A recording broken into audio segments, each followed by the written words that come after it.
about you. The revolution is all about me. Okay, you want to change? I got it. Instead of farming drink, farm some delicious. What's some of the beach? You know the big ones? You dip them into the red sauce. The big ones, bigger and bigger. I'm trying to help your wife. The jumbo kind of shrimp. You know, you get them cold, you dip them into cocktail sauce. Hello, is it coming? Okay. I don't know. Don't say nothing. Don't say anything. You don't want to hear. Can I get a copy? Can I get it? Oh, yeah, yes. We're taking. Hey, Dana. Hey, how are you? Oh, this. There was already policy. Can I borrow your agenda? Oh, police can come in. I think that's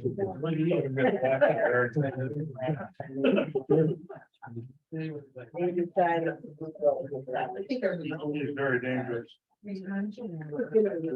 So what I agree is this remain. Thank you. This one.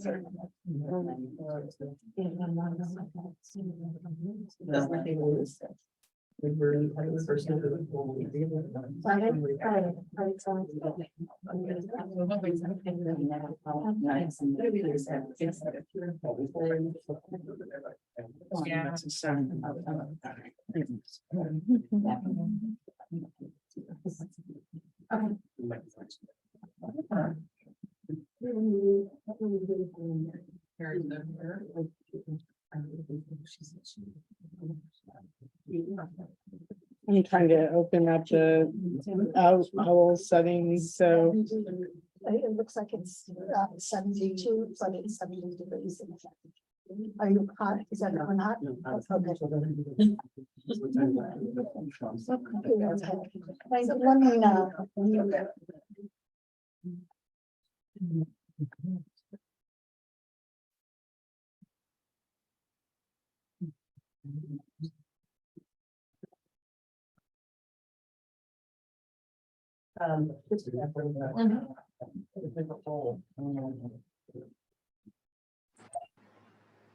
This is, in the original use.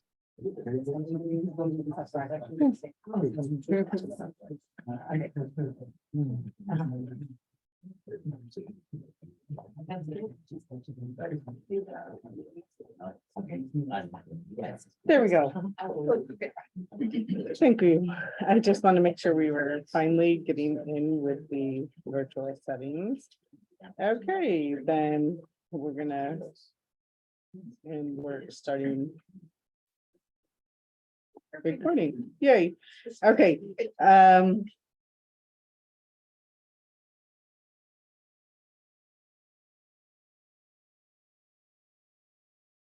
Look at the wall.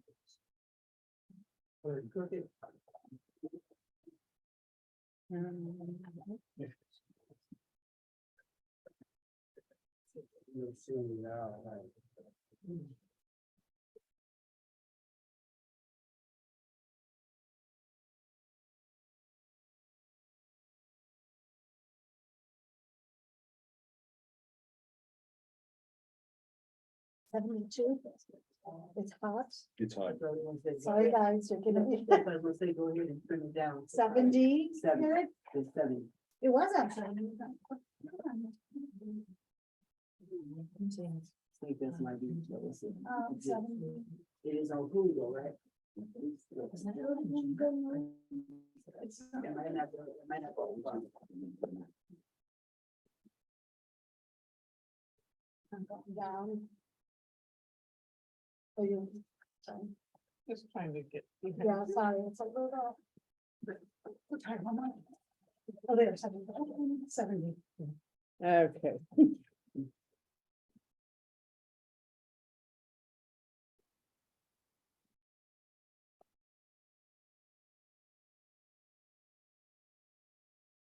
Okay, and we have a, and we're recording as we are, and we'll start with a roll call.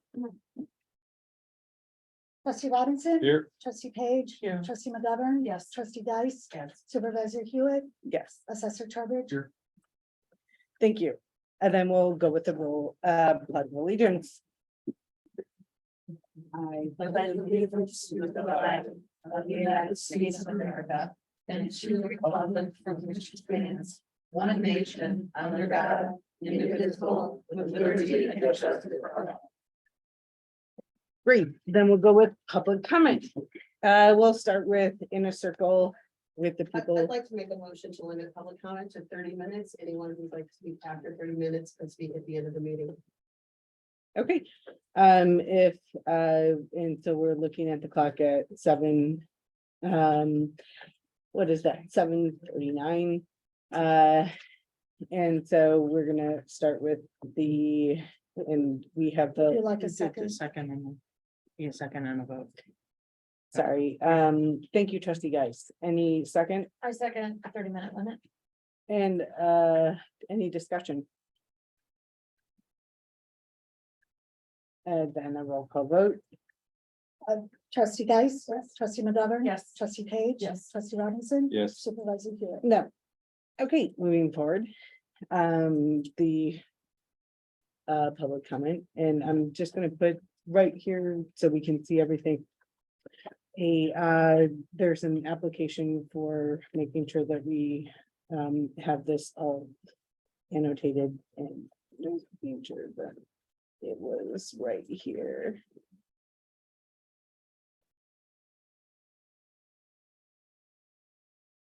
And then, of course, it would go away.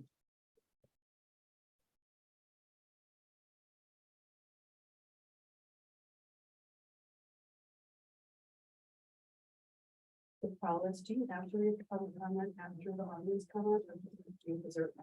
No, I don't, there, I do They're not not know here any at the time. law regarding that. Because they're not here to time. I just got a text from somebody on Zoom that says that the audio is really, really poor, that they can't hear what's going on.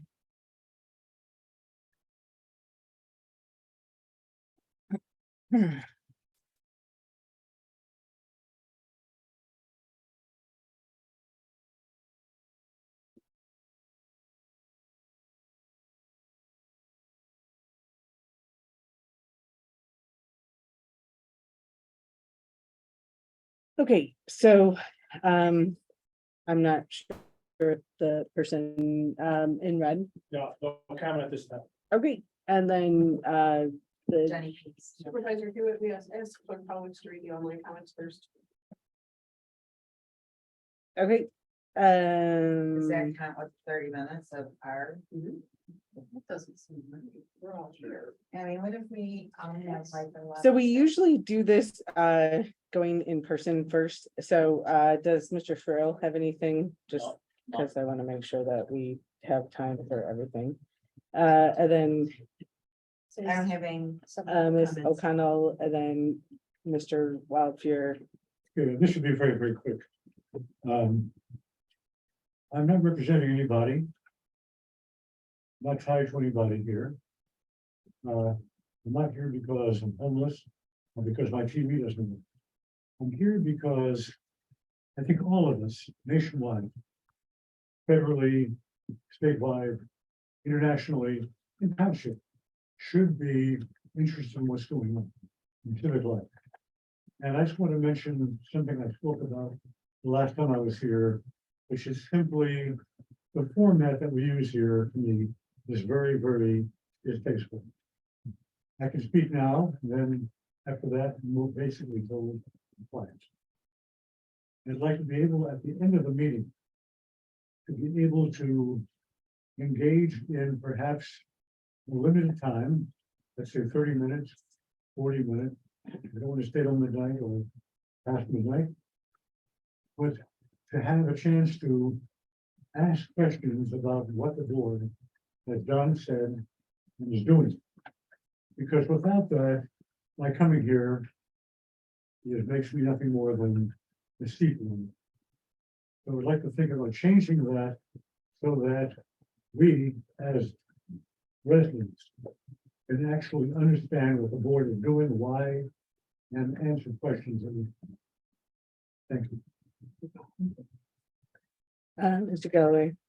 Yeah, looking at the agenda, there's 24 items on the agenda. God knows what time you'll get out of here. God bless you for staying. I'm sure I won't be staying for the whole time. Number 19 on the agenda is discussion and possible action on a no confidence vote on the supervisor. How petty can you be? I want to know who the supervisor murdered. This is what I want to know. I agree. The fact that this is on the agenda is, and I started out, I was gonna read some of the things that have been done. I highlighted some because there's 8 pages, and some stuff is mundane and some stuff is consequential. And I know that the supervisor initiated or carried out almost everything on here. One noticeable exception was the tutoring, which trustee McGovern, she initiated, I know, and God bless her for doing that. But this is, to me, it's ridiculous. I'm not gonna read all the stuff I highlighted. I highlighted stuff out of that sheet. But that's all I gotta say. I'm beside myself at this waste of your time and your position. Mark, you have plenty of time if you want to share. Anyway, thank you, sir. And then next, Ms. Quigley. Too quickly, Lisle resident. The meeting rules for this township seem to be made to be broken or ignored. It would be efficient to use the rules to trim down these lengthy meetings. Who has the floor? Does anyone wait to be recognized?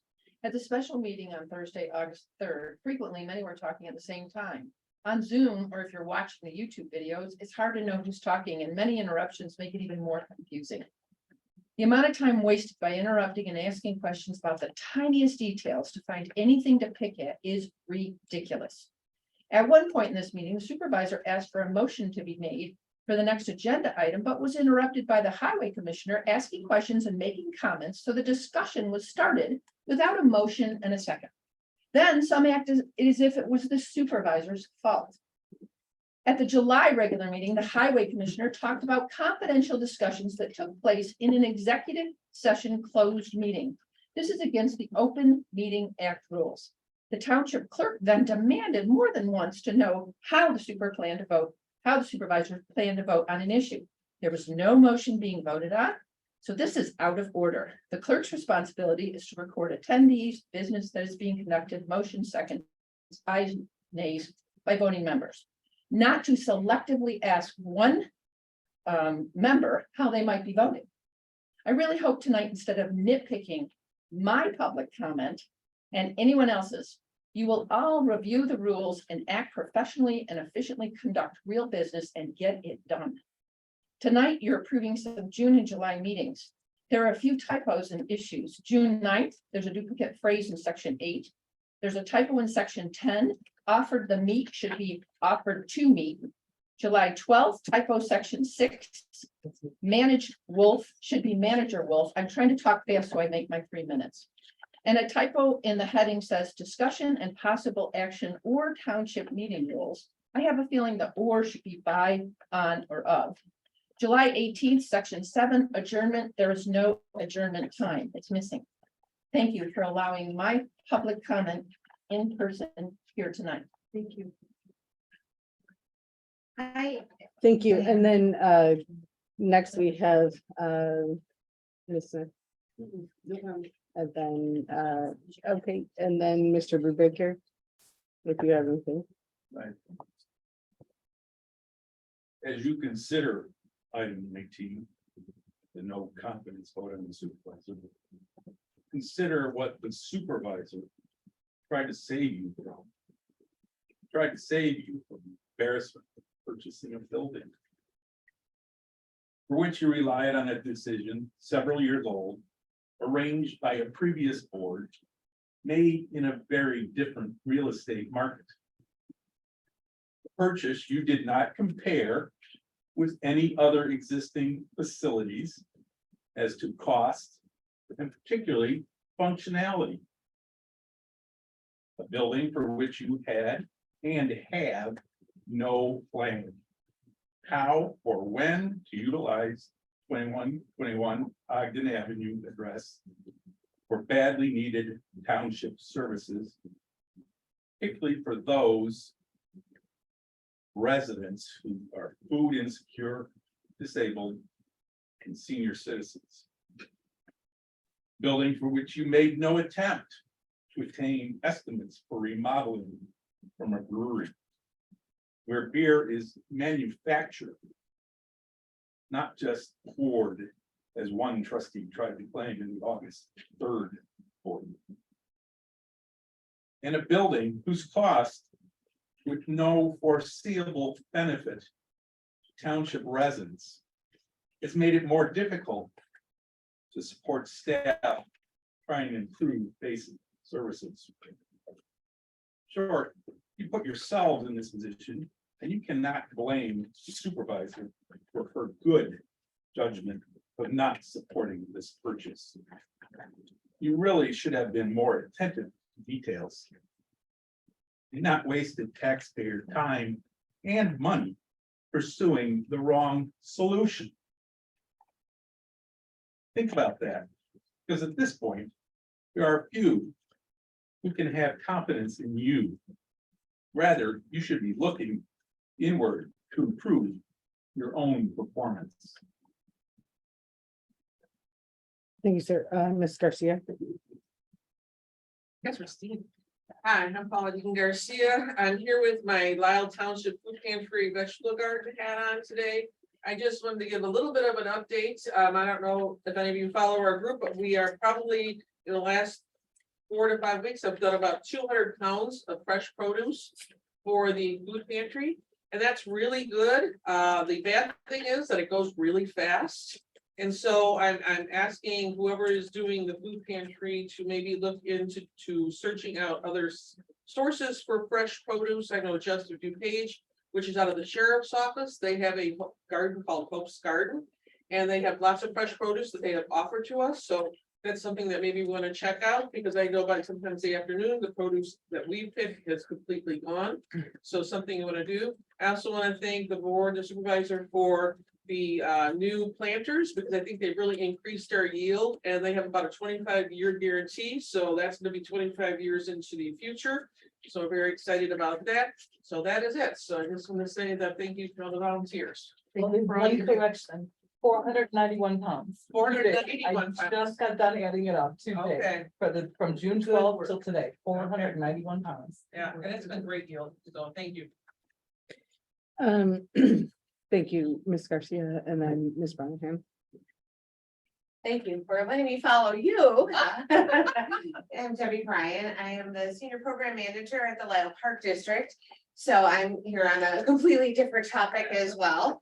I wanted to come tonight and tell you how pleased I am and thankful that you've hired Terry Caraballo as the Director of Senior Services. There's been such a need for her services in this community. And while I know that the Lisle Park District has a fantastic senior center and a great program, we focus mainly on recreation. And since Jim Vonder's retirement, there's been such a gap in services in our community for some of the most vulnerable people in our township. And, you know, I've been doing my job for 23 years. And I mean, I got a lot of tricks up my sleeve, but I don't have all the resources. Terry has been a breath of fresh air for me and for the residents of this township. She comes with such a database of knowledge. And I mean, it's just shown in her short time that she's been here. Her first lunch and learn she had in this room, and people attended, and it was great. The last one was yesterday, and it was busting at the seams. She ended up holding it at the Park District. She had 30+ people and people just chomping at the bit. And I was curious because I thought, well, let's see who's here. Because, you know, I think I know everybody in Lisle, and you know, and so I was standing there. I don't. There were seniors. I don't know where they came from, but that shows me that we need more people serving our seniors. And Terry is reaching them, and she's getting to know them. And I just want you to know that there's enough seniors for all of us to serve them. and DuPage County is there, and so we need more resources. These people need all of us. They need Terry, they need me, they need Ruby. We all are reaching them and communicating with them every day. So please, keep supporting your services, your seniors, because it really does take all of us to serve this community. So thank you for bringing her aboard and supporting her, and together, I think she and I are gonna really, make an impact. I know Ruby and I work together. We talk all the time. We're talking shop out in the parking lot about our equipment and so I just thank you all. Thank you. Thank you, Debbie. And then, Mr. Adams? No. And then Mr. Spiegel? Yeah, I will be brief for many reasons. First, if I recall correctly, all the trustees, and I don't know, other members of the board indicated a wish for police presence at these meetings. If you are going to advocate for that, please make it in terms of safety. I have seen breakdowns in decorum in this room. I've seen unruly public. I have not seen anything within a mile of being threatening. We do not need a sergeant at arms with a badge. Okay, the other thing on tonight's agenda, yes, the vote of no confidence. My understanding is that this has no legal or practical significance.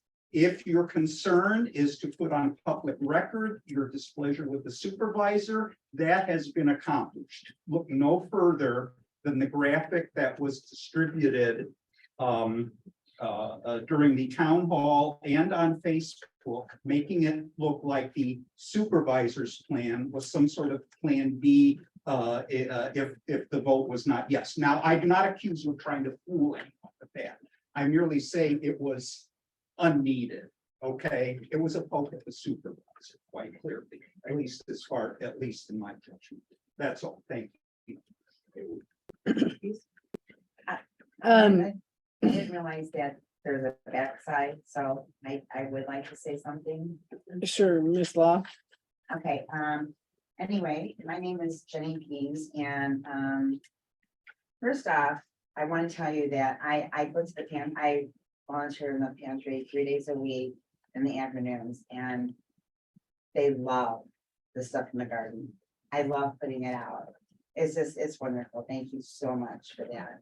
It's so awesome. And the senior stuff, that is so awesome, because senior stuff is needed so badly. I really feel like our seniors are overlooked.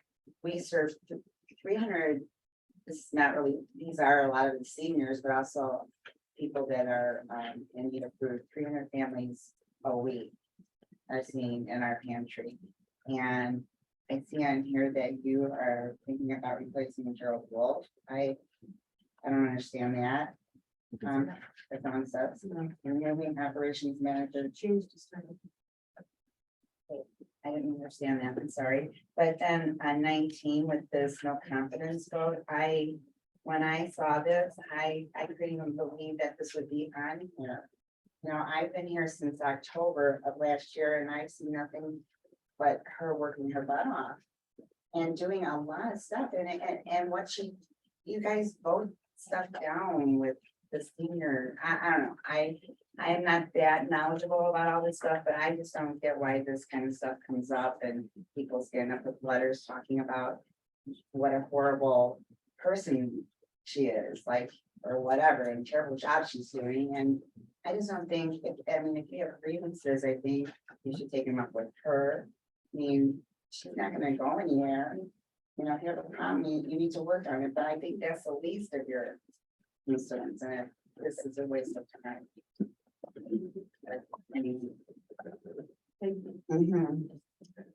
Thank you, ma'am. And then, I'm not sure if anybody in the circle was going around and missed a public comment in person. Okay, then, public comment, and I'm just going to the Zoom audience. I just want to make sure that everybody in the Zoom audience was seen. Anyone in the Zoom audience not being seen?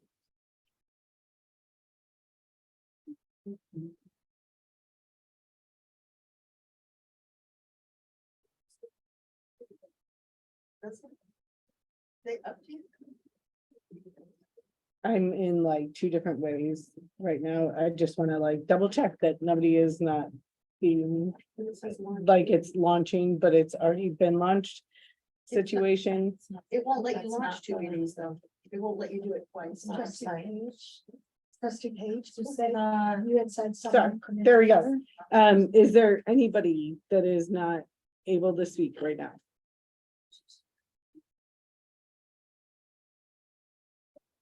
Anyone in the Zoom audience that is not able to speak? Please unmute yourself. Anyone is able to unmute yourself. So Dee, Sue, Mark, Robert, Jax, Terry, Alice, Joanne, Linda, John, David, anyone can unmute yourself? Right? Yes. Correct. Yes. Thank you. I just want to make sure that you're all able to unmute yourself. And then there's the public comment that was given. The first one is cut off. Bernadette's. If you could reprint that. I will read Marianne Vespas'.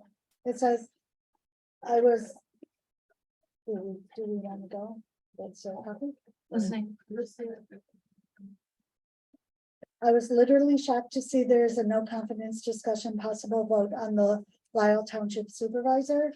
I have been watching the meetings for about 7 months and I literally have seen nothing to warrant this action. I have seen the behavior of a couple of the board members that warrant this action, but not the Township Supervisor. I truly wish the board would focus their efforts on the needs of the residents of the township. That is what the supervisor does, but instead the board creates a lot of drama directed at the supervisor. The supervisor has made tremendous progress developing this organization. All I have seen out of this board is an attempt to block every step forward this organization makes. Yesterday, I decided to support the township and bring someone in to obtain a passport.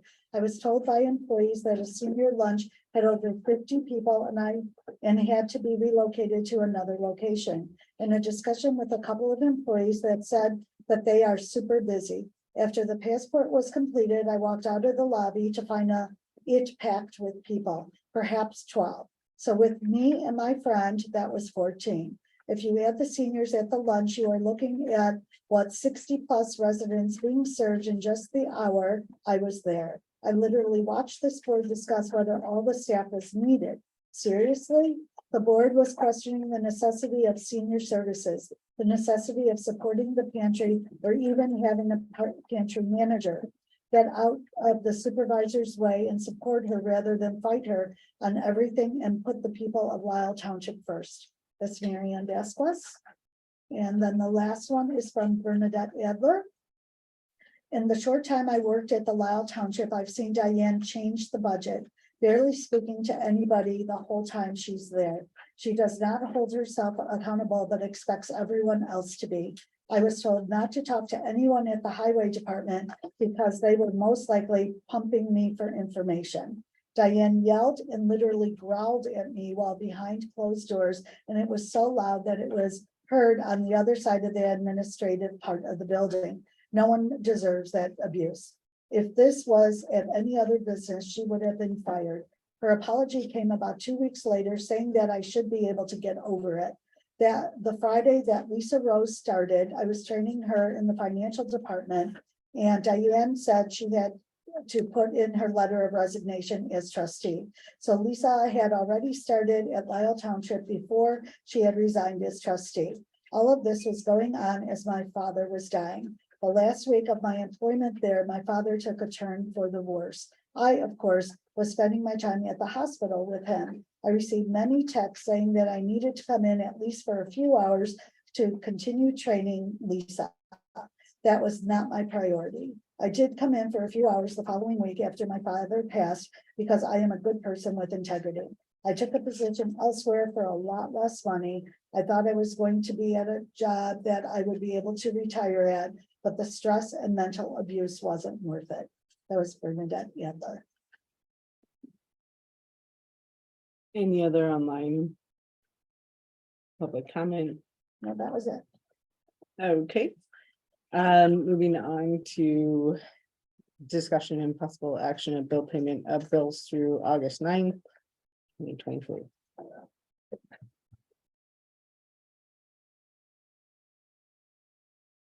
Well, we went through the process. We want to do a motion to open the audit. I'll make a motion for the audit expenditures. Second. Thank you, trustee Geist and trustee McGovern, and then any discussion? Mhm. Okay, we'll go to roll call vote. Trustee Geist. Yeah. Trustee McGovern. Yes. Trustee Page. Yes. Trustee Robinson. Yes. Supervisor Hewitt. Yes. Okay, then moving on to presentation from MetLife. Sorry, No, sorry, no, but that was just, discussion. That was. that was to open the. Just kidding. Opening the discussion. Sorry. go ahead. The one invoice we had to pull was for Forest Printing Company. It exceeded the authorized approval. It was 21,000 change. And that level of investment needs to be approved at the board meeting. So we need to put that on the agenda for our next board meeting to approve it, and then we can issue that check. I think we'd also like to discuss the price differential too between the last printing. Because we were unaware. Because it was. More, it was about $6,000 more than our last newsletter. Also, just out of curiosity, since we are a governing body, why are we not securing 3 bids on anything we're doing, just so that we are getting the best cost from these vendors? Just want to make sure that these two, we just always go with someone because that's who we're going with. Do we spend $23,000 on that meal or 21? It's $20,524. Everyone keeps saying they want printed mailers. We can't spend $23,000 every. We have to really, be a little more time with it. Getting a couple bids for the next printing, if that's, reasonable request. Any others? Yeah, there was. There was one for the check number, I believe Lisa Rose pulled it. It was for 501 and it was Yes, for it's 509, Okay. like 590. We actually have. $500.01, and the invoice was for $500.09. So we did pull that to Well, give an amount. no, We just actually, tagged it so I could change. the $500 one was about the mental health board. So my question is, or our question was that this is a mental health cost. We're supposed to be loaning them $75,000. We have not seen any loan papers or anything like that to give them that $75,000. So we're in essence being the treasurer for them. And I don't think we're supposed to be, so we're supposed to give them $75,000. They're supposed to have their own account, correct? So I looked into this and I didn't think that we needed formal loan documents. If the board wishes to do an IGA, an intergovernmental agreement between the mental health board and this board, that's up to the 2 boards if they want to enter into that agreement. But because the mental health board is not a separate taxing body, you can do it as a separate line item on your budget and levy. But should we be taking their expenses against our own line items? Because how is that working? Because the mental health board is using you for legal, using printing. Like, how are we making sure that that's applied to their budget? Well, they should have their own separate line item. Right, but So we're that writing the that's- checks, right? Are But we they have- supposed to be their treasurer? They have a treasurer on their board. I thought they were appointing the board themselves No, they are appointed. within their board for. Oh, treasurer for and treasurer. to someone to be the clerk. Has that process happened? They appointed, I'm sorry. Among themselves, a secretary. I don't know that there was a treasurer elected. Yes, even- there was. there was- DeCanto. Oh, thank you. But even if there is, the treasurer's duties on their board would be governed by their bylaws, not state statute. So it's different than like that Diane's the treasurer for like the highway department, highway district, because that's a statutory setup. Where this would be governed by their bylaws because the mental health, the Community Mental Health Act does not have a section on treasurer. That's not a position under the statute. Right, but because there's no actual agreement in place, and I don't know that we have to have a formal contract, but That's- some yeah. kind of agreement, right? How are we making sure that their expenses are attached to their budget and not coming off of our budgets? So that would be done on the accounting side. So they would have a separate line item. It doesn't need to necessarily be a separate account, but it would be a separate line item so that when you're entering the, I mean, I'm not the, if Linda's still here, she Yeah, would probably she's explain it better. Which- Or maybe Lisa could explain it better. But it's Here, just, Dana, yeah, go ahead. okay, there is a separate line item. And anything that's coded to mental health expense is all put into one expense category. So whereas the regular township may have utilities, legal, accounting, whatever the expenses are, that's not the case for mental health. All mental health expenses are in one expense code. Thank you. So could I ask, my question is, should the mental health board have their own accounts? Since they're not a separate federal ID number, then it would be where it would be under, just like it is now with assessor, highway, mental health supervisor. So you're saying that they should not have their own accounts? They don't, if you're talking about their own accounts as like with the bank, Mhm. that's not necessary. If But you're is that- asking, if you're using the term account to mean line item or how No, we're not doing it. line item. Okay, I get okay, that. And I okay. get that I get that it's being allocated to those line items. I Exactly. get that. I also get that whatever accounting is being done here for the mental health board is actually being charged to the township because that's our employees. It's our staff. It's my, yeah, right. It's my thought that the mental health board probably should have their own account and run their own finances. I don't know what the law is, and that's what I'm asking you, So the statute doesn't require that. So but that's additional overhead for the mental health board. I don't know if that's something that, this board wants to require, but it's not required under the act. Under the Community Mental Health Act, they're not a separate taxing, they don't run a separate levy. It's all underneath the They township. do run a separate levy. They do. have not, it's incorporated into our levy. They're not a separate taxing body. No, they run their own levy. Am I wrong with this? They submit their levy to this board, who then puts it all together with the township levy. Hmm. I thought it was separate. So we're not approving this. We're not approving the mental What's health this? board levy. So we don't have to approve any of their expenses, but we're paying their expenses. We don't have authority over the spend, but we're paying the expenses. And I think we need a better, we don't have to talk about it right now. We can table this. But and maybe accountant Linda Nader could help break this down for us, but I do think it needs to be separate, more defined, And And maybe it's, they shouldn't be using our resources that are allocated to our administrative expenses as well. I would just see what the best practices of other communities that Okay. have mental health That's fair. boards do and see how it's That's fair. done. Okay, is that something you want me to do? You want me to reach out to, because I've reached out to other councils and we've discussed this and How they handle it, that would be great.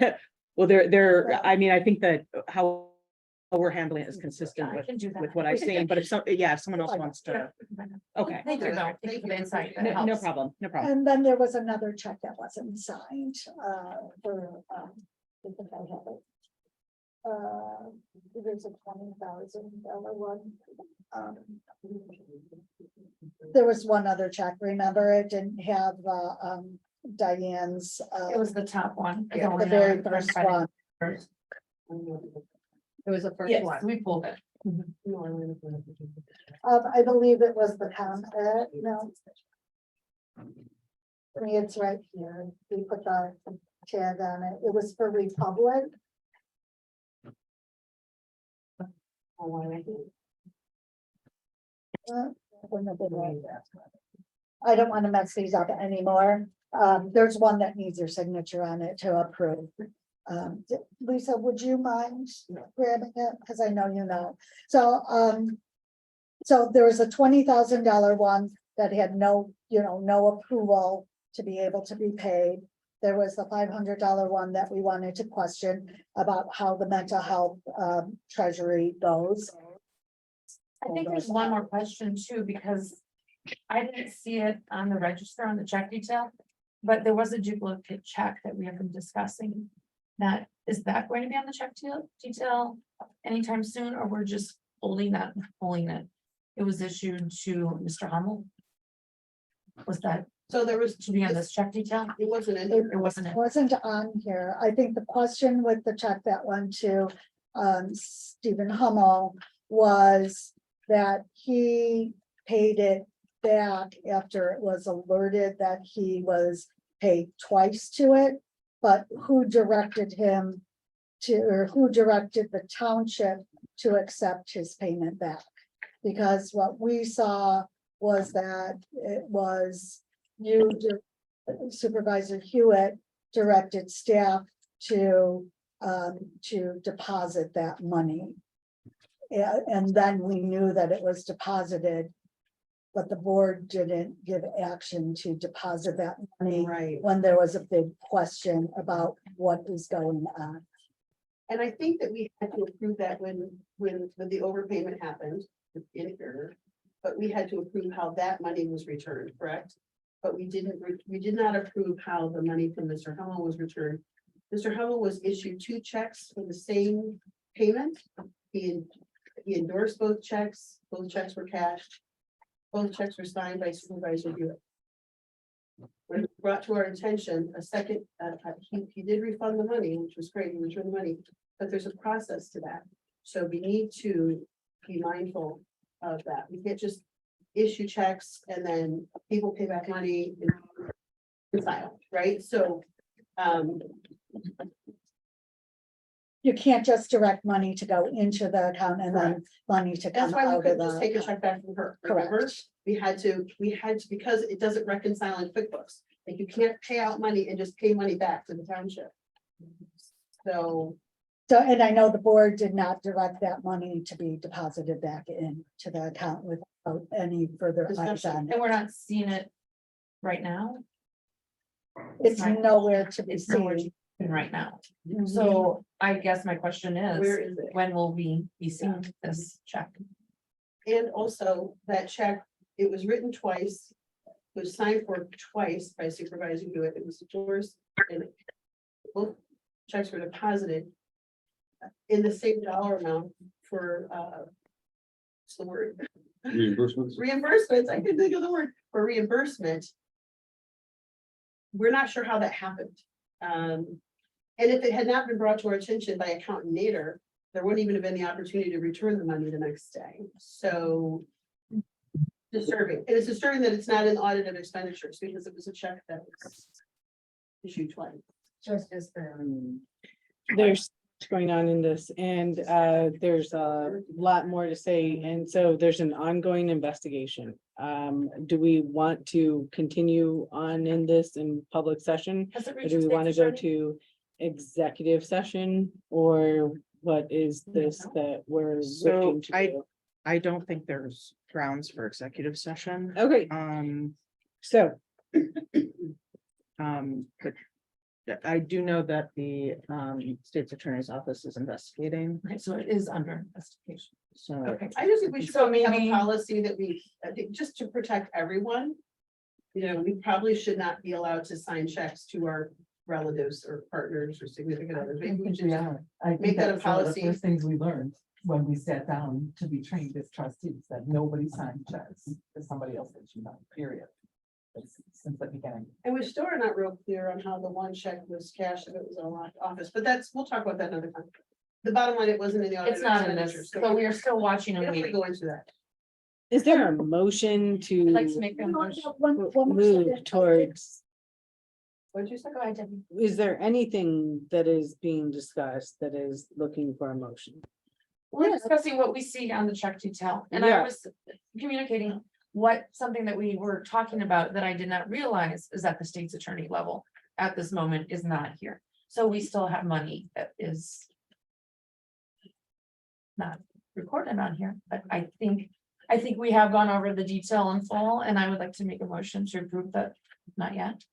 I was just gonna say, here's the one invoice that does not have it just needs your approval onto it, the ComEd.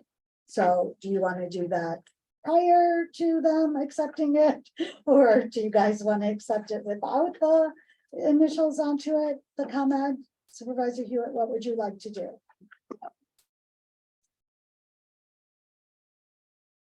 There is a lot here, so I am just trying to make sure that we're going through this one by one. Is there a motion to approve, and what are the Yeah. exact? She just wants to approve the check, to pay the bill. Yeah, I thoroughly understand that, but there's perhaps more than that. Is there anything more than this ComEd bill that we're looking to approve? Anything more?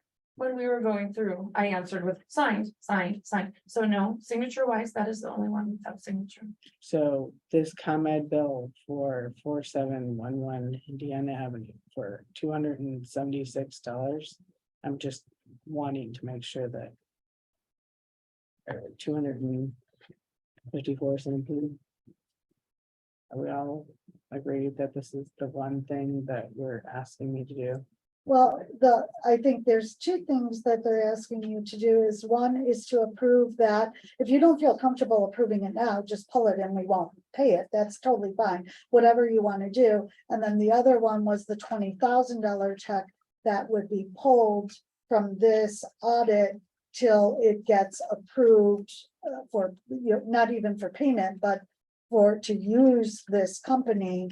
So that needs to happen before you can even hire them, actually. Okay, so we're just reviewing this one by one. And so it's forced printing that you're saying that you didn't, you're gonna hold this check for print work that's already gone out. And you're not gonna pay them for the work that they've already done for 20,500. I'm just wanting to make sure that this is, That's not what we're saying. because We they're, didn't say we're not paying it. We said we need to discuss it. oh, so, but you're still not paying it, correct? We're They've not- already we're not paid paying it this. today. Okay, so that's what we're clear on, is that we're not paying it today, even though this has gone out weeks ago, This was on. You hired them without approval from the board. even though that has all been fully budgeted. We didn't It see the doesn't expense. matter, you have a purchasing policy that says anything over $5,000 needs to be approved by the board. You didn't do that, so they would be really being unlawful by approving something. So even though they outside. fully saw the various editions of the township newsletter for 4 months in advance, that you all saw the various editions. And so you all are now, even after it's been published and sent out to everyone, Okay. and you all have seen the various editions, and it was in the previous budget, and it is now in the current budget, you all are saying that that is not all approved? And That's this is correct. all Saying done? Supervisor Hewitt, with all due respect, we have an approved budget, right? But we had an agreement several meetings back where we agreed no spend over 5,000. You asked for a spend limit of 10,000 and we reduced it to 5,000. And And you we all all had agreed. every And we single all agreed on that. edition of this newsletter. We did not have it because my tutoring is not in there. I need two Ts, I need volunteers. I would have said something. I just turned to Jean. Did you see any additions? We have seen nothing of the newsletter. We did not know that it was a trifold or a quad fold, which was $6,000 extra, and it was lacking information. So no, we were very much in the dark. I'm sorry that happened. And they did not know which company you were using. They didn't know how much it was going to cost. And like trustee Guy said, that maybe it should have gone out for bid, so we could have seen how much it would have been with three different bids. So, may I speak just real quickly? This is probably very frustrating for the audience because they have such limited perspective on what all of the people at this table have been dealing with. You have your perspective and your limited experience. So you're hearing things that you probably have never heard before, okay? But this is where the nitpicky comments that you have expressed come in, because we have to be mindful of the spend. We are culpable when we sign up on these audits of expenditures. If you come back to us and say, why did you approve the $20,000 spend? We have to be able to explain why we did that.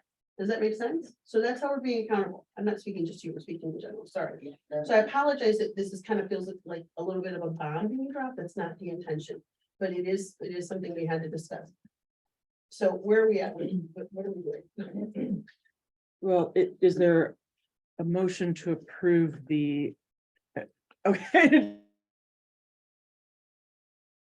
Sorry, Portion, right? So we'll make a motion to approve the audit of expenditures minus the checks payments that we've pulled for further discussion for the reasons that we've already explained. So, And can I you just can- answer a question? So, wait, I can't answer the question. Yeah, but I actually want a point of clarification. The two checks that were pulled, one was for the printing, I just want, can we just note the check numbers or whatever? So it's the ComEd bill and the No, printer not bill. the comment, it's the printing bill and the landscaping bill. Excuse me, Sorry. you guys signed the ComEd bill, so I think we're fine with the ComEd bill. Okay. I think the only one that's being pulled is the printing bill, check number 50197. Trustee Geist, I think the only one that's being pulled now is the 50197. That's the printing. Supervisor Hewitt Okay, approved the so just the ComEd. printing. Okay, perfect, thank you. That went through yesterday? So that's the first to approve. I'll second.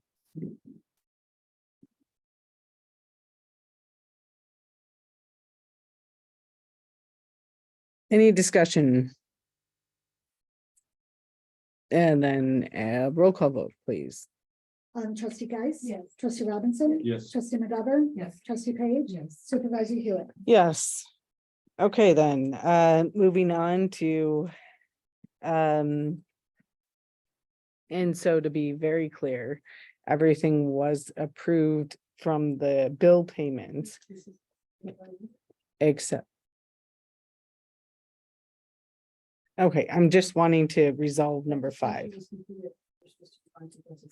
I just want to make sure that we're super clear on number 5, is that everything in because it was not entirely clear in that resolution. Well, if you believe it's clear, then we'll move on to number 6, presentation from MetLife. I think the audience is still lost video.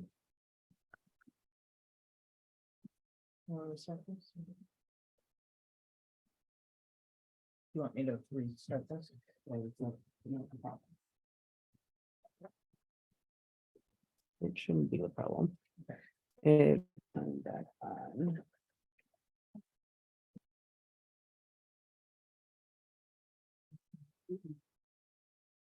Okay, it looks like we are technologically back on with everyone. And so we'll go with the presentation from MetLife. Hi, David Strike from Assured Partners. Yep, I was asked to secure a proposal for short-term disability for Lisle Township from MetLife. MetLife is your ancillary carrier for dental, vision, and life insurance as well. Does everyone have a copy of the proposal?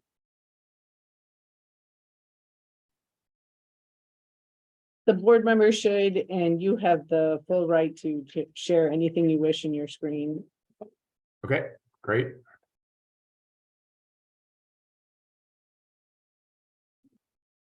Can you see that? So short-term disability replaces lost income due to a non-work related injury, illness, or accident. It replaces MetLife is proposing 3 different options here. All of them replace 60% of the weekly lost income due to disability to a maximum of $1,000. The difference between the 3 options are going to be the elimination period, which is the time before the benefits kick in for accident and sickness. And then the benefits will continue for the benefit duration period here. So looking at option 1, benefits would start after a 7-day elimination period for accident and a 7-day elimination period for sickness. Your benefits would then kick in and continue for 25 weeks. This proposal from MetLife is $705 a month or $8,465 a year. So there are other options that MetLife is presenting as well. So this option here is option 2. Again, replaces 60% of your income to a max of $1,000. The elimination period here would be 0 days for accident. So your benefits kick in right away for an accident and remain a 7-day elimination period for sickness. And then the maximum duration is going to be the 26 weeks. So this is slightly more expensive because we've reduced the elimination period for accident. It's $734 per month or $8,804 per year. And then we have one other proposal. Again, replacing 60% of your income, maximum of $1,000. Elimination period for accident is going to be 0 days, 7 days for sickness. But benefits would continue for a maximum of 13 weeks, as opposed to the 25, 26 weeks in option 1 and 2. And therefore, this premium is going to be less at $595 a month or $7,135 per year. These rates are guaranteed for 24 months or 2 years, at which point then it'll renew with your other benefits. So these are the 3 options on the table. If you guys decide to offer short-term disability, you just have to decide which option you think is best for the Lisle Township. Are there any questions? Mr. Struck, is that common, 0 days? Is that pretty common practice? For the elimination period, yes. For short-term disability, yes, these are very common. 0 days for accident and 7 days for sickness or illness. You could extend them out even farther if you wanted to, but these are the most common elimination periods.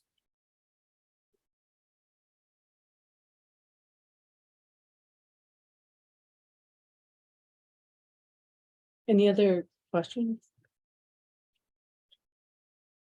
Okay, thank you, David. Much appreciation Thank for all of your help and ongoing work through these years. Sure. Okay. No problem. Thank you. Thank you, David. Okay, then moving on to, and I know Lisa Rose is planning to present the IMRF benefits.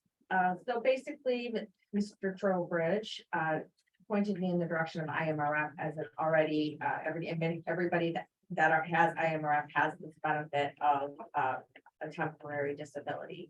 And what happens is, it's all pretty self-explanatory on the website, but when you stop getting any payment from whatever you have, either short-term disability, after a month, it kicks in and they will pay you 50% of your salary. So generally it starts after a year of service or what, there's like a short-term period of time, but that will kind of dictate what you get for that. So that's Or is it already already covered by that? Yeah. But it's, like I said, it doesn't kick in right away. It kicks in after, at least a month after you are out. And I think one of the main things we were looking at this for was we have a lot of younger employees that want to be starting families, so we don't really have a maternity. You know, any kind of like, or parental leave or anything like that can set up within the township for, because we're so small. Would you be able to overlap them? Like, would you be able to take advantage of the IMRF benefit and the insurance benefit, or the insurance benefit? Right, so you could do both, right, you could get So your you could short double. term, and then, you know, after that stops, you can get the IMRF, is what I understand. I believe that they have language in both of theirs that if they're receiving something else, they have the ability to exclude that. What's the duration of benefit for the IMRF?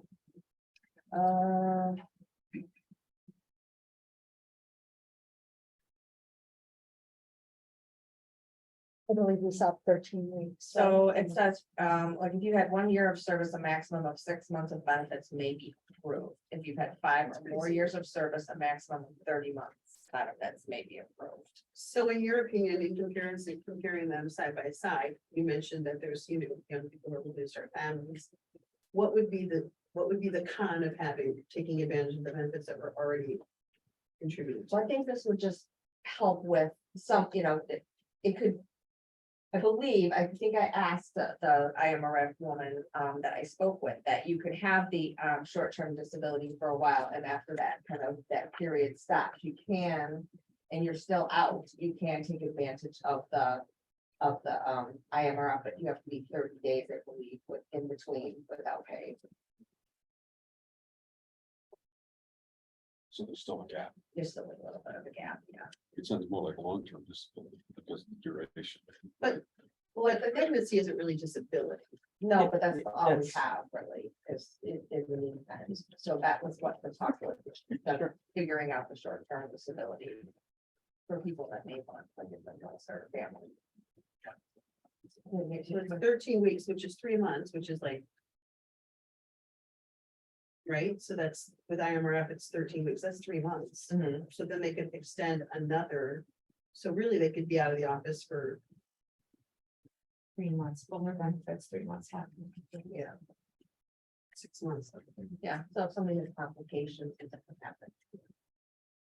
Maybe it's not necessarily. Yeah, Yeah. no, I hear what you're saying. Yeah. I'm just trying to think about like what you would have in any situation outside of this scenario where most companies, you know, people are not gonna have the IMRF. Well, no company's gonna have the IMRF benefit, right? I think about myself as an employee, right? So Right. I don't have IMRF. So I only have what is the insurance that would be allotted to me. So I wouldn't have potentially 6 months. I mean, it's a great benefit. I think it definitely, benefits are what attract good people and retain good people, you know, so. That coverage is so important, you really need it. So are we? Our timeline for MetLife is as soon as possible. Supervisor Hewitt, or So the next time we re-up our insurance is gonna be at the next year. So we're gonna be talking about this in October.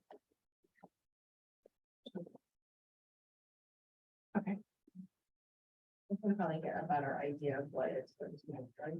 Good, yeah, I For just that. think, yeah, because I'm thinking, you know, yeah. Benefits are key.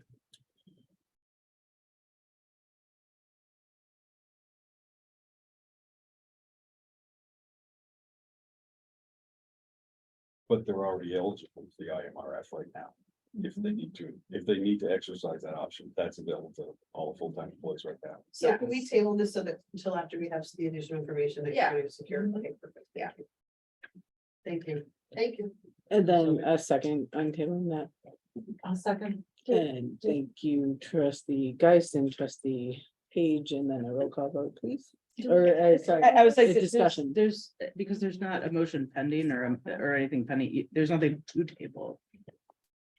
Well, We're not gonna vote on it we're right not- now, correct? Right. buying it right Well, now. No, I understand that, but there's not, you've just heard presentation. Okay. So I, Sorry. and then maybe it's a little, yeah. I didn't know if you're expecting a decision, so that. Okay, great, thank you for the presentation. Right, thank you. Next we have, that would be 7 and 8. Next, we have agenda item 9, which is presentation from Auditor and comment. And thank you, Kelly, and anything that you want me to share. No, I think we're okay. I think everybody has the proposal in their packet. My name is Kelly Brainerd. I'm from Waterbach. We're accounting firm in Meadville, founded in 1997, so I'm on, and with a lot of government entities. About 90% of our client base is government entities, including some townships, municipalities, park districts, fire districts. I've been with the firm for 14 years. I'm a principal there in our financial services department. There's 5 departments in our firm, so it's actuary, pension, tax, audit, and then financial services. Financial services, I would say, is a little bit newer. We've been around about 10 years in the firm. We've always done this kind of work, but kind of felt that there was a need to branch off and form our own department. So I was here when that started, and now we have a staff of 50 people in that department, which is great. We have about 250 people total in the entire firm. Diane reached out to us for a proposal for some accounting services. We put together a couple of different options for services. One is a monthly fixed fee cost, and that would be to do accounting and reporting and then training the bookkeeper. There is an hourly cost in there as well, where there is the third option, which was all and the bookkeeping. But I don't know if anybody has had a chance to review or has any questions that, like, specifically they would like to make a answer.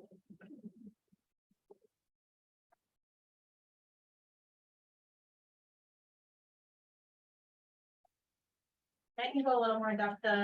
The monthly fixed fee cost of that would include somebody, as I stated, helping with training the bookkeeper and the current software that you guys are using with this QuickBooks. We do have QuickBooks experts in our department. That would help with the training, and then have some sort of hybrid combination of some on-site time as well as more time.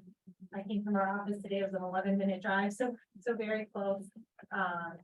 And this is kind of our bread and butter when we do find the hybrid combination is really successful, and we can have that face-to-face time, on-site time, and then also being able to help remotely in the background when anything's come up. So. Just let me set the stage. So I think I misspoke in the last board meeting and said that you were all aware that we're doing a selection of an accounting firm. So I apologize. I had been actively involved, you had not been involved. So we've been using our current accountant to help, and she'll provide the accounting report later. Her current, we've invested about $75,000 since the start of the year, so approximately $12,000 a month for that service. And even more recently, the invoices in the range $8,000 to $10,000 a month. So we've been trying to work to get that a more manageable number. We discussed a proposal that accountant had put in front of us in the April board meeting, but we made no decision to have a more formal agreement. It's really an hourly based agreement with that. And then since the discussion, that accountant's retracted that proposal. So we are still on an hourly basis with that accountant. So, we really didn't have, until we said, look, let's assign someone full-time internally. That was in May, so that we were really still bridging from last September. So when we looked at it, we said, okay, we've got someone, there's a training program in place. In addition to myself, the supervisor has enlisted the assistance of a retired CPA, reviewed alternate providers of county services that focus on township operations. And if you've checked the materials in the board package, we got to the point where the local firm, this Lisle Economic, we just presented, thank you, was a very strong option for us to look at. In parallel with that, it was identified that another gentleman who's going to present, Mark Dalbert, who's is doing similar functions with townships in the Lisle area, in the Chicagoland area. So that gives us an alternative to look at. We went through the board packet has information. I hope you had a chance to look at it about what we thought about the different two firms. So really, that's how we got to where we are today. And they're presenting their capabilities in their proposal. We can ask questions, and I encourage you to do that. And then Mark will present as well. And I encourage you to ask him questions as well. I would like to also add to your backstory, Please. Trustee Robinson, because those numbers seem really high, probably to one in the audience compared to the proposal. We've been doing a lot of back work, right? So we also have had a lot of turnover, and so when you have that, there's information that's lost, there's knowledge share that's lost. So that has caused us to have to spend more than you would normally have to do in just like in a normal operation. I just want to make sure that you have that background, so it shouldn't always be $10,000-12,000 a month. We've been having to fix a lot of back issues, so that takes time and that takes money, right, to get that corrected. So I wanted to make sure. Yeah, that we that's fair. clarified that. That's very fair. Okay. And Yeah. there was some transition of, we've had 3 or 4 different people in that role. Yeah. Into In a short amount of time. right, and that caused some angst as well, and some extra work for our accountant to try to Yeah. retrain. But I them. just want to make sure you guys understand that we just weren't just being filled with there's been a lot of work. Okay, thank you. So any questions for the representative from Lauerback and I know you, hopefully, and I know it was only in the board packet, so you may have a chance to dive into it, but anything you'd like to? No, I read through everything on the packet and I have no questions. Are your accountants available in the evening for board meetings if necessary? Yep. And to come on premises if needed? Yes. Okay. Yeah, we do that for many of our clients, we have the board meetings. Typically, and I'm not sure if it's in the proposal or not, but it's about 4 a year that we can. And you're based out of Naperville Township, right? Correct, yeah, we're based out of Naperville. I think it was an 11-minute drive to the guys in the office today. So very close. And so if we're looking at the townships that you serve Addison Township, Milton Township, Naperville Township, Winfield Township, so you serve a lot of DuPage townships, right? We do, yes, and then we have some, like Zion, for example, that's far, but we have traveled on site there, if they've requested it. But typically in that one is remote, so it just really depends on what works for the client, also, so. Can we talk about your process of onboarding a new client? Like, what first 30 days would look like, and just, yeah, please, thank you. Not a problem. So typically in the beginning, the first 30 days, obviously there's a little bit more on-site time as we're getting to know your processes, your software, kind of reviewing your budget, reviewing your accounting, reviewing your bank statements.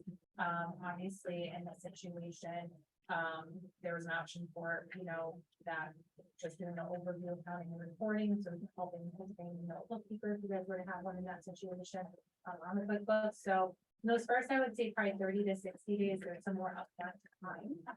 In that, that's why we like to do the more fixed fee. That's what most of our clients like, is that more fixed monthly fee, because then, it ebbs and flows, but then you have that part time in the beginning that you're not paying an hourly rate for. But yeah, so in the beginning, it's a little more on-site time, and then it kind of tapers off a little bit. But obviously we're here then to help, like, any of the functions and tasks that we're assigned to do. In the proposal, and all of that is stated in there. Reviewing the AP, processing budget, reviewing payroll, preparing bank records and financials, all that stuff. And so that's kind of like why we like to do, a 1 year at a time contract, especially with newer clients, as we get more integrated in, then we can offer, 3-year contracts that have maybe a little bit of a more discounted rate over those 3 years. Once we, really get our feet wet and see, but we do this at a lot of places, and so, Diane sent a very comprehensive list of items, and so we were able to take that list to come up with I would say, a fair budget for the year of how many hours that it would take for us to complete these tasks. It includes the budget and the appropriations document. Correct. Yep. And what percentage of your clients are municipal clients? 98% of our clients are in that government space. Municipality specific, I'm not sure, but yeah, it's 98% of our clients is government. And then we have, a small percentage of that, but not that small businesses.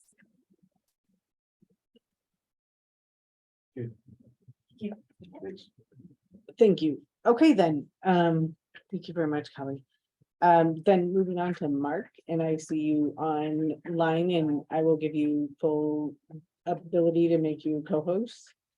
So anything you wish to share, you can share. All right, hello, can you hear me? Yes, Mark. All right, good.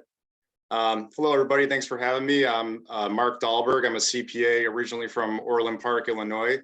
I have over 16 years of accounting and audit experience in various corporate roles, as well as running my own practice for the past 6 years that I took over from my father, Daryl Dahlberg, who actually Lisle Township had hired my father many years ago when the financial statements were unauditable, to kind of clean things up and train the person doing the bookkeeping at the time. So I helped him transition to retirement. I took over the business on my own now. So he's kind of shown me the ropes of the government accounting. And now I manage several townships on my own. I've been doing it for the past 6 years, but 3 of those years have been remotely from California, where I currently live. I had to move out here during the pandemic.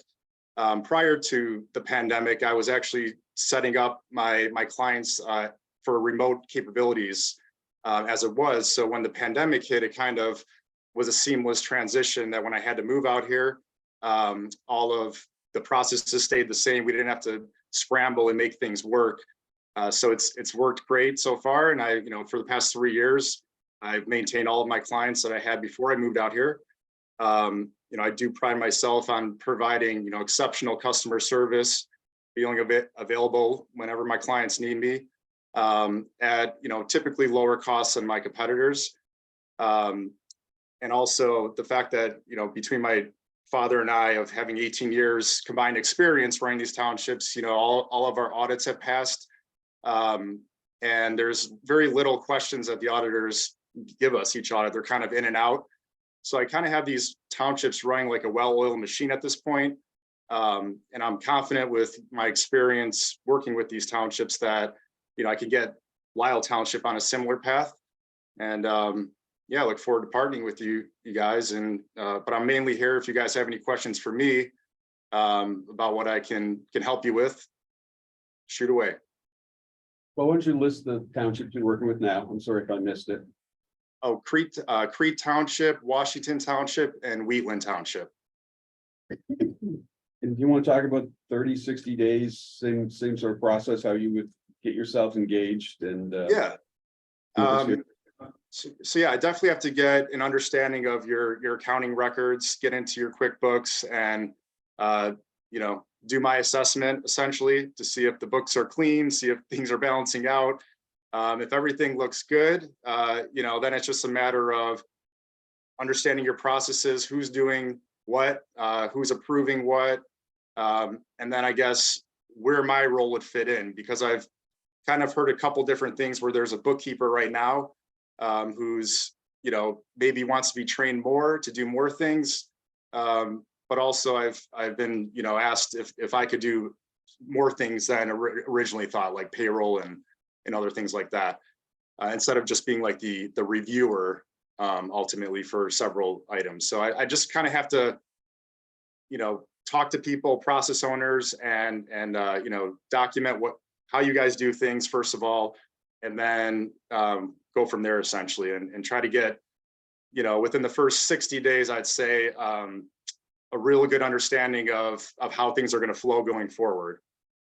Because right now it's still, I have several questions as well about my involvement, the scope of work that, I would be considered to do, which would also affect, the fee structure, because I am on with my current clients, I do a monthly fixed fee for standard monthly services, like for instance, payroll, invoice review, board packages, compiling all the financial reports.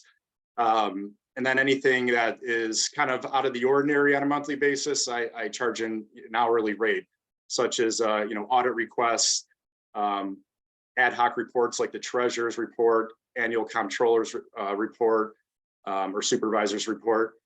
So, my fees would range most likely, without having all of the knowledge I need and of your systems and how they look right now, I would estimate anywhere between $2,500 to $3,500 a month. But I would probably lean more on, closer to the middle there, based on my prior experience. So it's just a matter of if I get in there and there's a lot of things that aren't adding up, then it's going to be a lot more work for myself. But if I get in there and things are looking, pretty good, then it's not as much effort to get things to where they need to be, and you know, the fees would kind of reflect that. Does that make sense? Yes, thank you, Mark. Could you discuss your hourly rate, what you would expect that to be with the equivalent you just mentioned? Yeah. I would start at $100 per hour. Thank you. Can you tell me how you deal with the time difference between California and Illinois? You're 2 hours ahead. 2 hours. It actually works out in my favor a lot of times, because a lot of the work I do for my clients is when they're not on their computers. I have to remote in. I use TeamViewer to remote in to the computer I need to work on. So I let people do their work during the day, and typically when they leave for the evening, that's when I would go on and do payroll or you know, compile the financials or whatever I have to do. So they're actually gone 2 hours, you know, ahead of me from the workday typically. So I don't have to wait, you know, all day to get on their computer. I can get on around like 1:30 my time to do a lot of things I need to do. So yeah, the hour difference is actually good for this.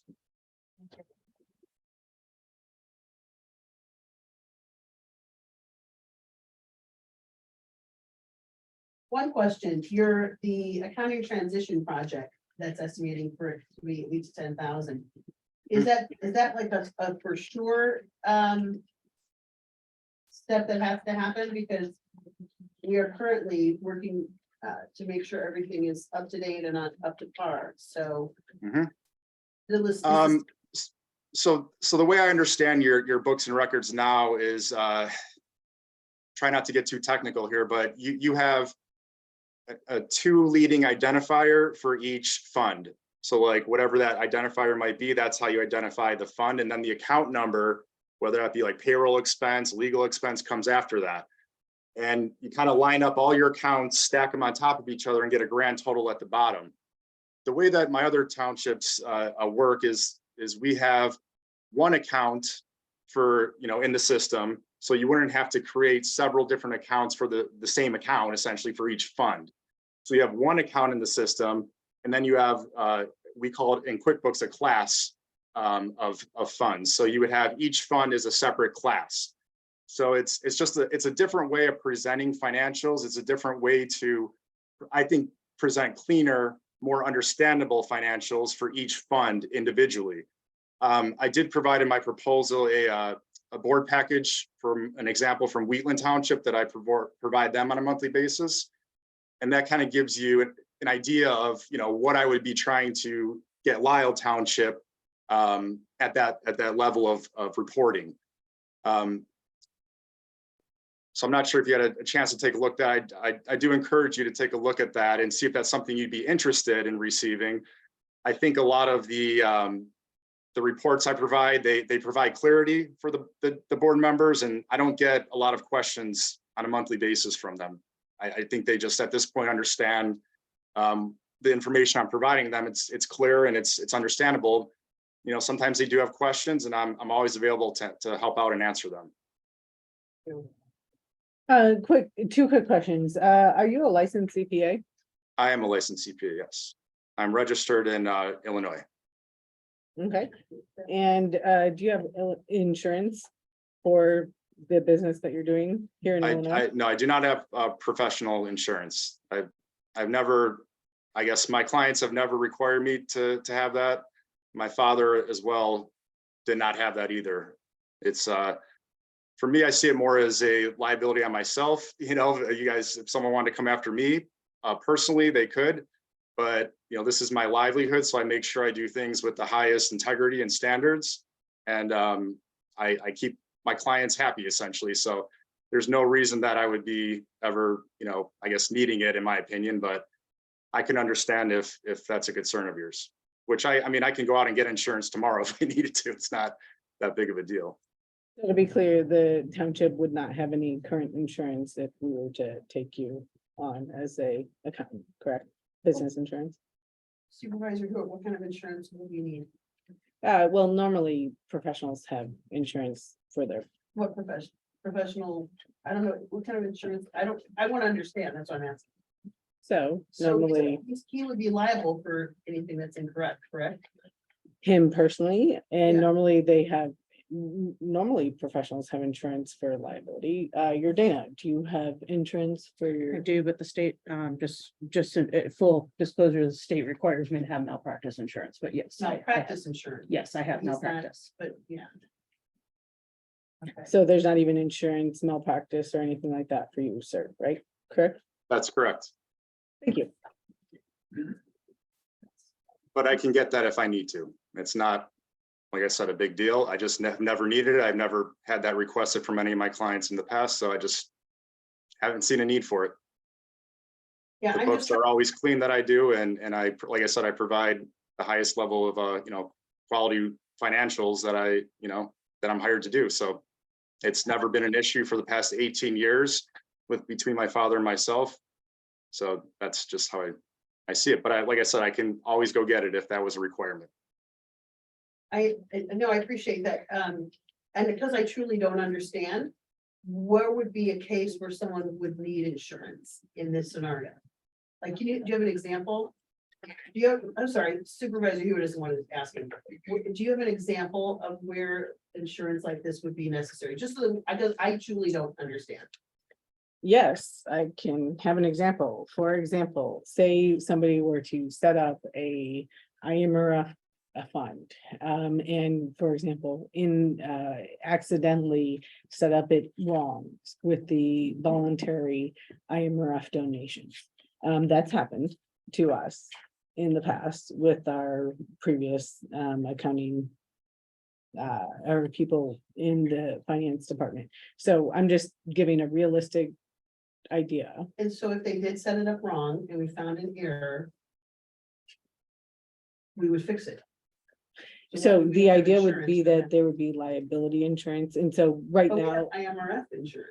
and so, for example, we just went to our Connor and Gallagher, which was our general insurance firm.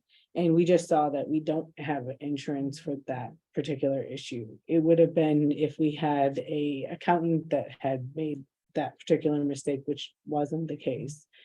But we didn't have an accountant. We just had staff working the books. And This would so be in the an actual future, if professional we accountant, actually right? have an accountant overseeing all of this, Right. then that would have been covered. But we don't. And so in the future, it would be really helpful for whomever we are having as accountants to have the proper insurance. What would the insurance provide us? That's what I don't understand. It would provide us, for example, their work would be provided under, there would be a liability coverage for their work. So for example, if attorney Yordana Wysocki had done something that was negligent, then her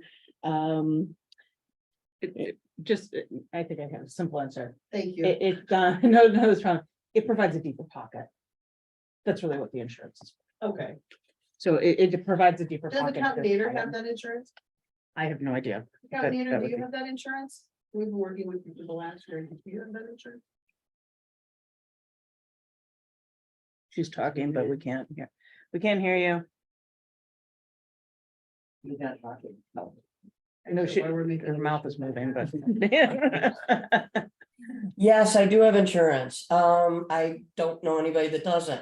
Things happen. The thing is we a lot of times are asked for opinions on how to set something up or do something or execute something. A lot of times we give advice for planning type of situations, and any of that can come back to bite us.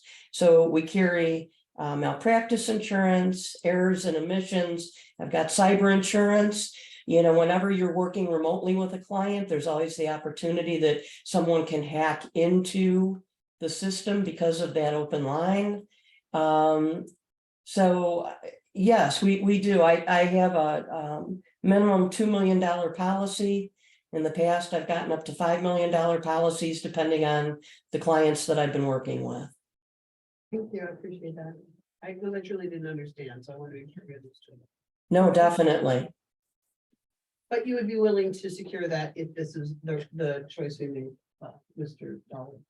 Yeah, it's not an issue. I mean, I used to be an S corp. And when I moved out to California, that's when I had to dissolve because it was an Illinois corporation, and I been a sole proprietor for the past few years out here.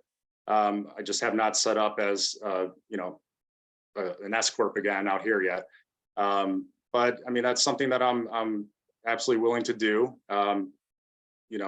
With all these questions about it, it sounds like I should be getting it. So I would be happy to do that.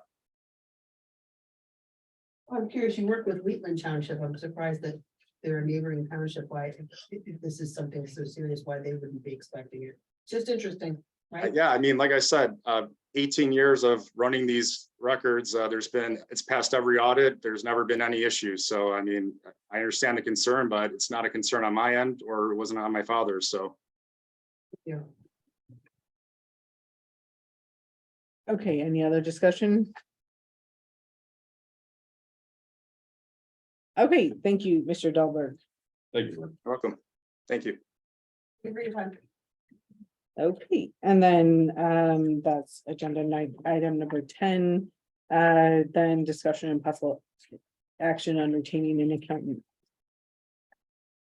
I'd like to make a motion to table that discussion.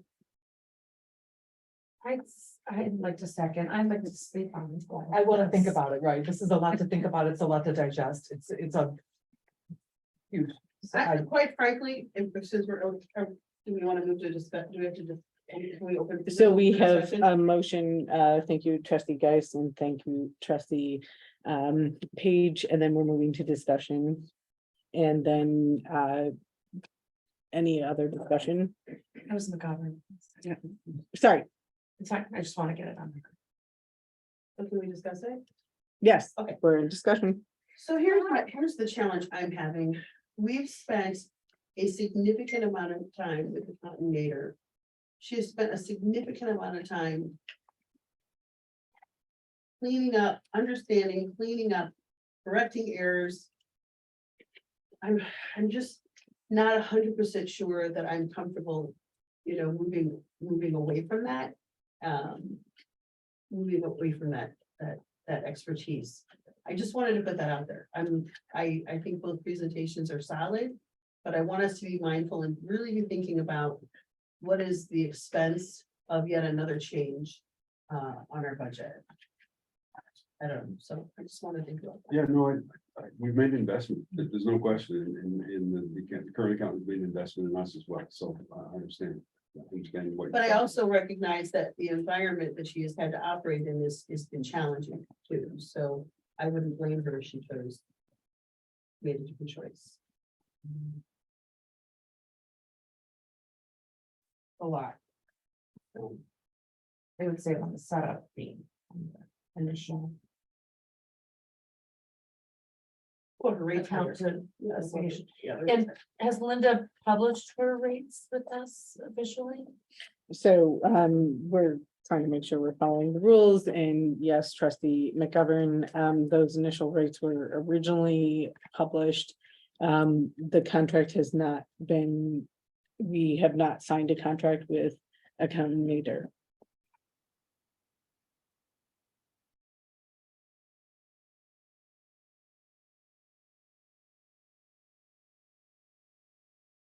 Any other discussion?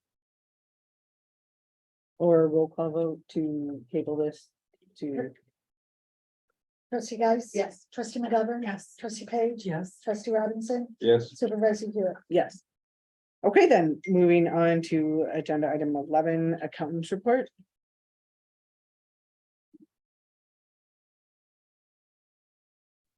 Okay, I wanted to bring everybody up to date on some of the things that we've been working on. Lisa and I have been working on the budget versus actual, so that we will be able to print off monthly reports that reflect accurately the monthly expenses versus the monthly budget. We have the majority of the supervisor accounts allocated because a lot of them are easily divided by 12, meaning utilities and things of that nature. We do have some questions that we've been working with trustee Robinson on to get clarification of when the expenses would be occurring.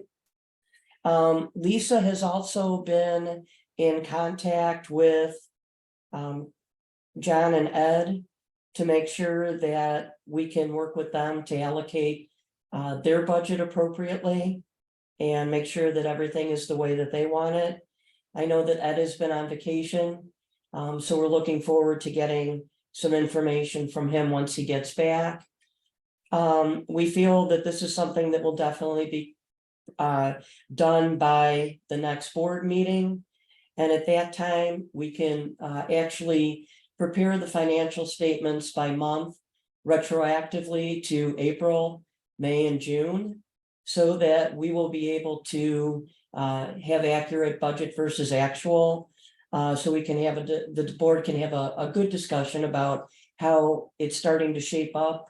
It's my understanding that there is going to be discussions on amended budget. And at that time, these figures would be very beneficial to see where we're at for the first quarter plus a month. In terms of Lisa's training, it has been going very well. We have been working on payroll, accounts payable, the bank reconciliations, starting to do journal entries. She's become very familiar with the budget module. A lot of time has been spent on the bank recs because there are quite a few accounts, and there's a lot of information that goes through those accounts with transfers between them, the amount of payroll checks, the amount of accounts payable checks. Right now, we are completing July bank reconciliations. She's been doing very well on it. We have had a little bit of a standstill on the one account because Gwen Henry has sent money to the bank account for the first tranche of the real estate taxes, but at this time has not posted all the information to the website. And the website is what provides us the code numbers so that we know what category of revenue they belong to. So right now we are on hold with that account until Gwen Henry's office puts that all together. Now, Lisa is checking the website daily. So as soon as we have the information, we will put it into the system. Right now, in terms of the audit, Lisa has been trying to email Martha Trotter and has not received any emails back from her. Trustee Robinson has tried calling Martha Trotter. The reason of Lisa's emails was we need clarification on 2 requested items that we need more information on in order to provide her with what she needs. As of yet, Trustee Robinson has not received a response from her either. So right now we're monitoring the situation because we would like to find out what the audit schedule is going to be moving forward. I know when I had spoke to Martha, she had thought that July 10th would be the start of field work. I didn't hear from her, so I called her on July 7th. She called me back. She said that they were a little short-staffed and having some issues with other audits, and that it would be detained probably 2 weeks. But now we're already at a 3-week point. So we're trying to see exactly where we stand with them on getting this audit done. In terms of Patricia, Trustee Robinson and I have been talking.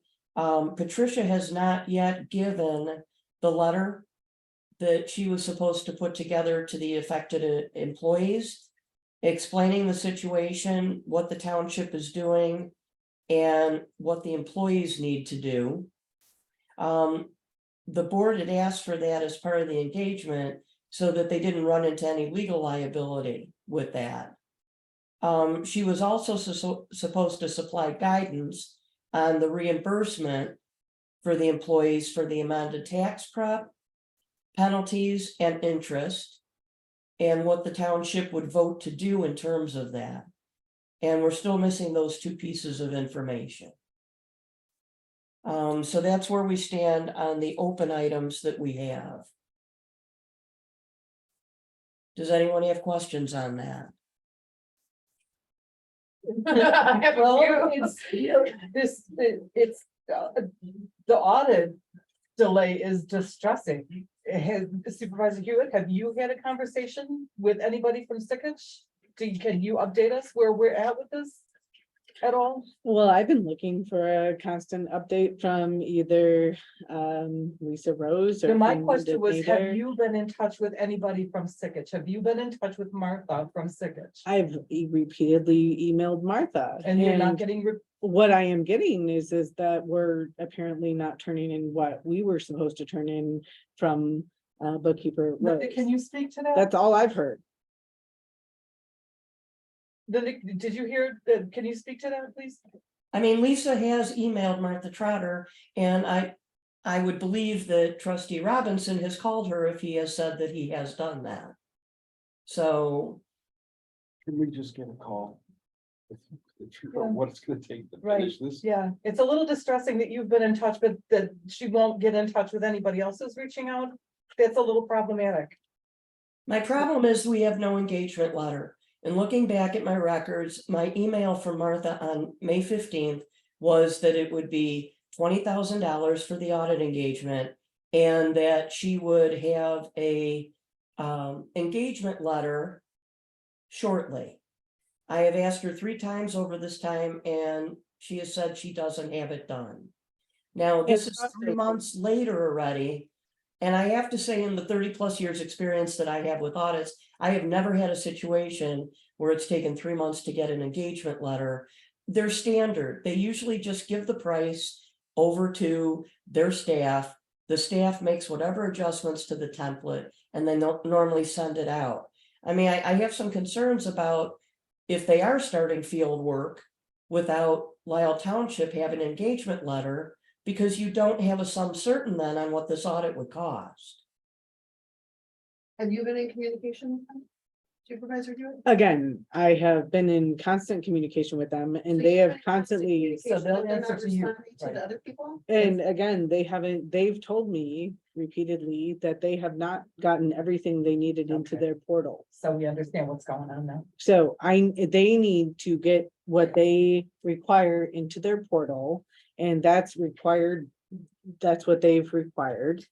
And that's what they've said is missing from Okay. getting the I engagement have a question. letter.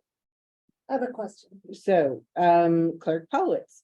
So how could we put things into the portal if we don't have the engagement letter first? Oh. So to your knowledge, what's the holdup with the engagement letter? To my knowledge, they've said that the engagement letter was waiting on pieces that What Miss. pieces? Please articulate the, don't I've- use the word pieces. Please tell us exactly what it is. I That is missing. specifically asked for this, I don't, at least 4 times, and I haven't gotten this from either Lisa Rose or from No, Monica Trotter. No. If Sickich Well, is telling you Sickich. pieces, Sickich needs to be the one to tell you exactly what information that they're looking for. So that they can provide it. They said that, they said specifically verbatim that they didn't have what they needed in their portal. So they didn't- what they need is. And then I went to Lisa Rose and I asked her, what is missing from the portal? And I have yet Engagement letter is to get missing. a list of information that is missing from the Answer portal. that question for you if they're not responding to her. But if you're in communication with them and they're telling you the pieces are missing, you have to use your problem solving skills and say, give me the pieces of information that you are missing so that I can direct my staff to provide you with the missing pieces. So, Correct? yeah, sorry, I'm gonna interject. You have access to the board. You can look Oh and my see goodness what is gracious. missing. You do? The last time I looked, you had not even registered to get into the portal. Okay. So I don't know if that's changed or not. Yep. But It's law that we need to do an I audit know. and we're screwing this up. So what's our liability if we do not get an audit done on Lisa time? Rose would like to say something. Would you Oh, like I to say- apologize. No, I did ask for a letter of engagement and I have not received anything. I thought we were all part of the audit team and Ed specifically wanted me to liaison, instead of Linda. And I don't get any response, so. So you're not getting any responses to the And I've been information, but uploading they're what I telling can. her that they're missing information. So at the end of the day, the common denominator would be you, Supervisor Hewitt, and you have the authority to ask them for that information. And tell them they're not giving you the information you need. I mean, this is, to me, that seems pretty simple. I have a problem with you putting personal information into a portal of a company that doesn't have any kind of agreement with us. Yeah. They're not bound by anything, and we're putting things into their portal that you didn't even register. I'm gonna go back to ask, Attorney Wasaki, I don't even know if you know the answer. I see a. No, I was actually trying to figure that out as I was Okay. listening to the report. What's the So, liability if we don't get? so there it done? are, what is this, the Government Accounting Audit Act or Government I Accounting didn't Act, even which know there was. there is, and we need to follow it. The audits do 180 days, so 6 months after the close of the fiscal year, so that would be the end of September. It needs to be filed with I'm sorry, no, that's fine. I would honestly, I'm somewhat familiar with this act, but I've never, I know that there is a section here, which I haven't read yet, on overdue reports. I have to read it. I don't know that. Can we rectify this tomorrow, Supervisor Hewitt? Can you call Sikich and get an engagement letter? Maybe Trustee Robinson can be on it, and Accountant Nader can be on it, and Lisa Rose can be on it, and get it done, whatever it takes. They're not gonna be able to. I'm finished, please. This is due by September, and I don't feel confident that there's any way, shape, or form they're gonna be able to get the whole process done. It's gonna cost us money. You need to take care of this. You need to take, it's not a question. This is, talk about insurance and liability. You're putting us all at risk here. And the taxpayer dollars. Please don't smirk. This is Very not funny, serious. cute, This or is very, anything. very serious, and you guys sitting here need to understand how serious this is. You've come here and you've come and defended, and you keep saying we're nitpicking. You think this is nitpicking? This is why we have to micromanage things, because things are not happening that are critical. Critical. I'm And we're trying to not make given sure the that benefit you've of any had real all of answers. the I'm time done. that you I'm have. really done. And then is there any other board member that has anything to add about this?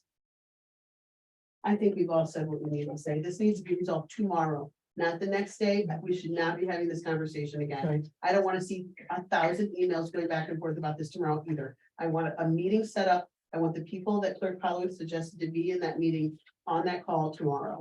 Linda, can I ask a question? Of course. We have what, 3 weeks left to August, and then there's 4 weeks in September. If they started tomorrow, could we get this audit completed by the 30th of September? There should be no problem. I know it's a first year audit, but Martha didn't think initially when we spoke that it would be anything out of the ordinary. So I guess the thing is when they can start the field work on it. I know we have 2 things they asked for, that we asked for clarification because I don't know what they want. So, I know that's one thing that we do not have to them. But as soon as they would tell me what they need, I'm more than happy to provide them with that document. So we will not. But to be super accountants clear, or there is anytime nothing soon, that I because we am cannot see doing. This audit through without our to- current team. Okay, to be super clear, there's nothing that I am doing to hold up this audit from We're not saying happening. you're holding it up. You but you're didn't not taking register into the proactive portal. action. We're discussing other accounting firms and our ducks aren't in a row for the audit. Right. I'm making sure that I'm not holding anything back. I'm just wanting to make sure that I have nothing to contribute to this audit happening, You are the correct? Supervisor. You're in charge. Ms. Rose, Charge. no. Here's the thing, is that I have nothing to contribute that is holding this audit up. Yes, you from are, because they asked happening. for some resolutions from me that I said they're not rewritten. And you had said that you need to have them rewritten and sent. From So an that's engagement one. letter. From an engagement letter, You're the there is one nothing needing- that I am needing to do. I've You asked need to them get for. the engagement letter and. Okay, then I sign don't it. create the engagement letter, But to then be you need to super apply clear. pressure on the persons who are accountable to get it done. You can't passively address this. You're being complacent and you're again. I have not taking asked for this ownership, Supervisor engagement Hewitt. letter Take ownership. over and over and over again, but I cannot create an engagement letter that I So cannot we'll create. just go without. No, I am What's your more than solution? willing to try to work on this, but like to be super clear.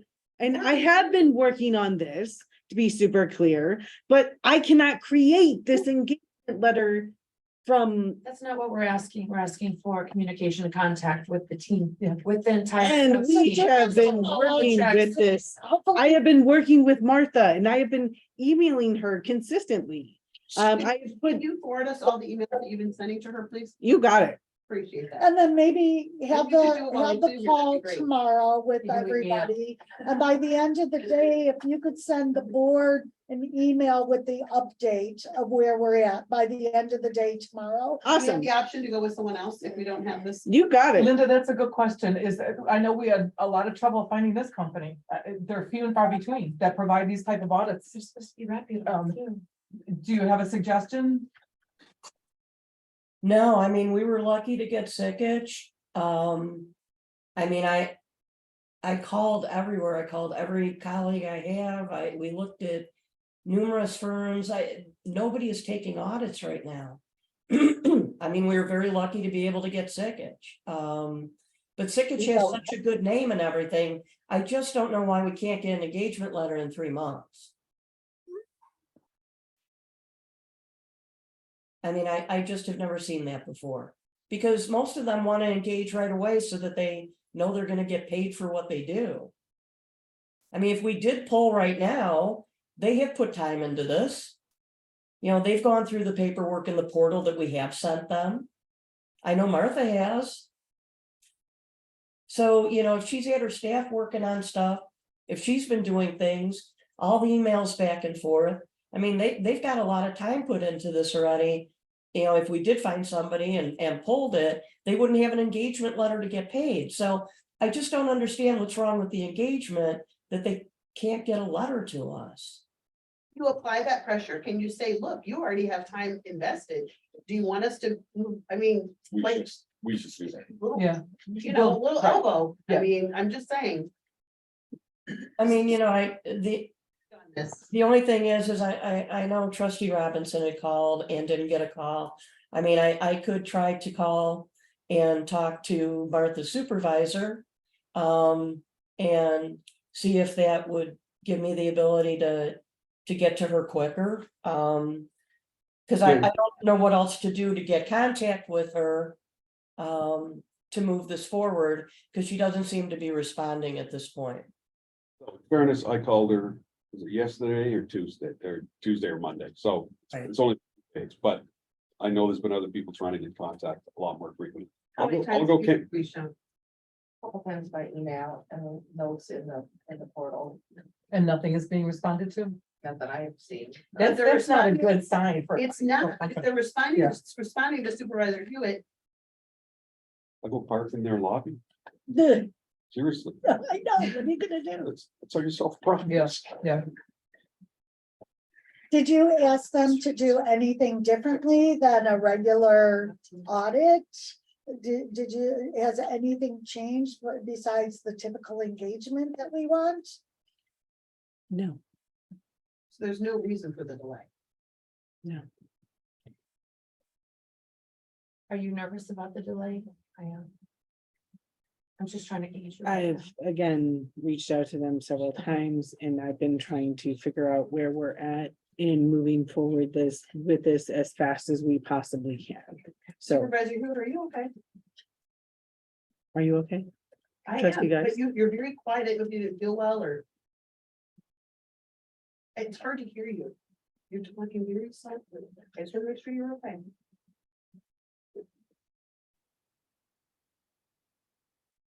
And does anybody have any other motions or do you wish to discuss anything else?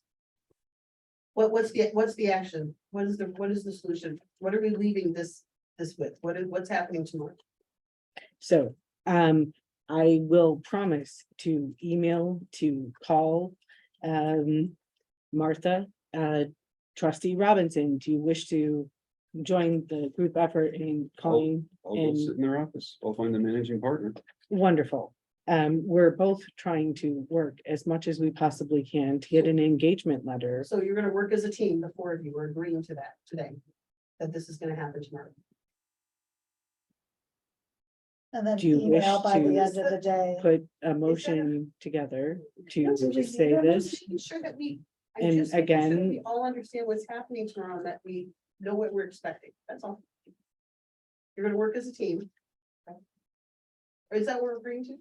So I said, I will call Martha and I will email Martha Trotter and trustee Robinson. Do you wish to do the same? Yep. Okay, and will we have Lisa Rose and Clerk Polowitz all on the same email to make sure that everyone is fully aware of what's going on with the audit? Do we want? And the coordinator, of course, everyone will be on this email. Is that Thank you. what you wish, trustee Geist? It's not about what I wish, it's what we should all be expecting. So I just want to make sure that we have a clear action plan so that we're not still talking about this. And that we all know that we're moving in the right Right, direction. that's what I'm trying to say. What's our call to action? What are we doing? So you're all gonna make this, everybody's gonna make this phone call, so and you're all gonna communicate. Maybe you should, one person should draft the communication, you're all on it, at least, right? So- Well, yes, but we've got to connect with that first. Is there anything more in the accountant's report that you would like to add, accountant? No, I'm done, thank you. Thank you. Does anybody have any questions in agenda item 11 in the accountant's report? Trustee Geist, do you have any questions more? I do not, thank you for asking. Anyone else have any questions more? Okay, next is the supervisors. Or, sorry, Attorney Waisaki, I would like to use the washroom. Can we call a recess? Can we Or recess? I'm sorry. because I we hate to need do it just for a me, but we have washroom been here break. 2 hours and. Thank you. Thank you, sorry. Is it?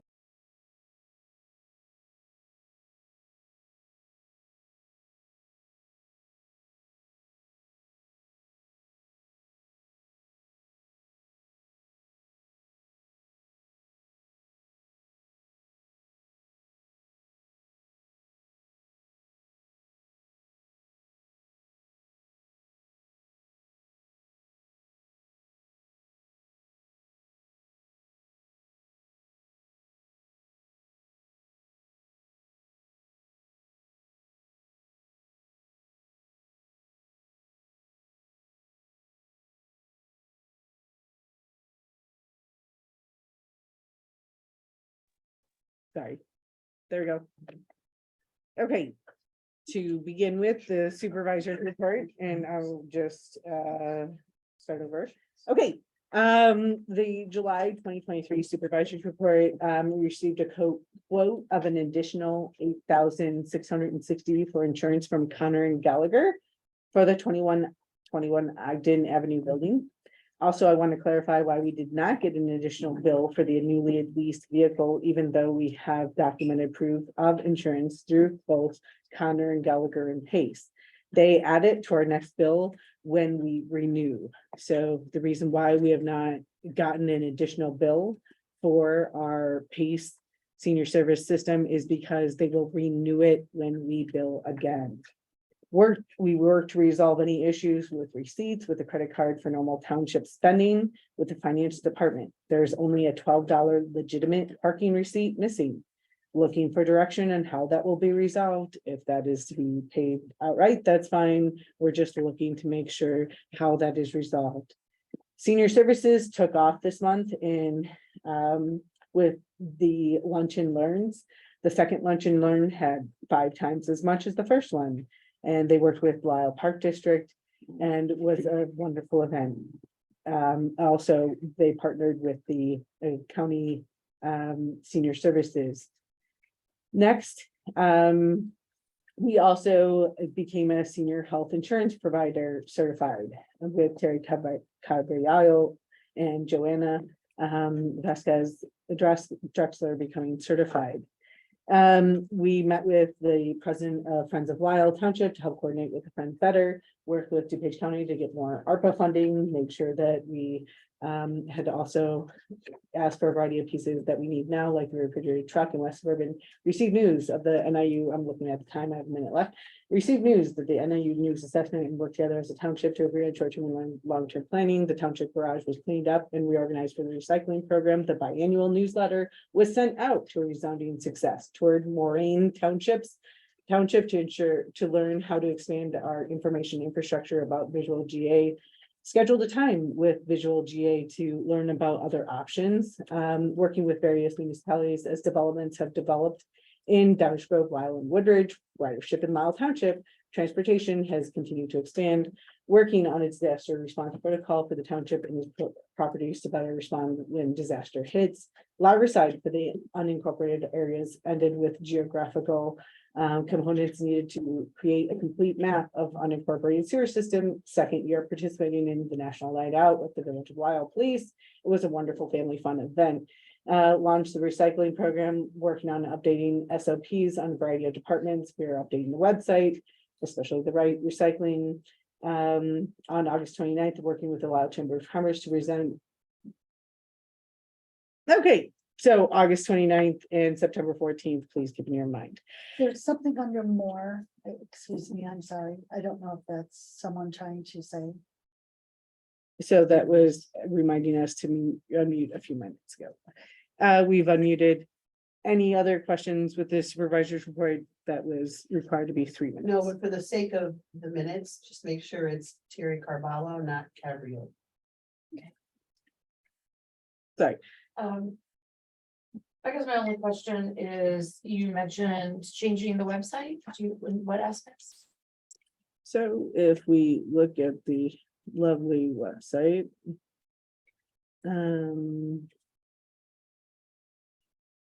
So at the very top, we're trying to make this more intuitive. Board meetings is at the top, making sure that the next board meeting is really easy to understand and obvious. We're working on making sure that the recycling has a variety of options like appliances. Basically, we're wanting to make sure that everyone in the township has the options that they need to know when it comes to recycling. There's a variety of partners that we're working with, whether it's DuPage County, Scarcity Works, Lions Club, Working Bikes, or Project Cure. We can work and understand the online guide that DuPage County has worked together to create, which has an alphabetical order of all the different options that are available. The really great thing that we're trying to do is aggregate the topics so that anybody that is looking to understand, hey, what do I do with my battery, my appliances, my cars, what have you not, they can push a button and understand all the options that they have available to them here in Lisle Township.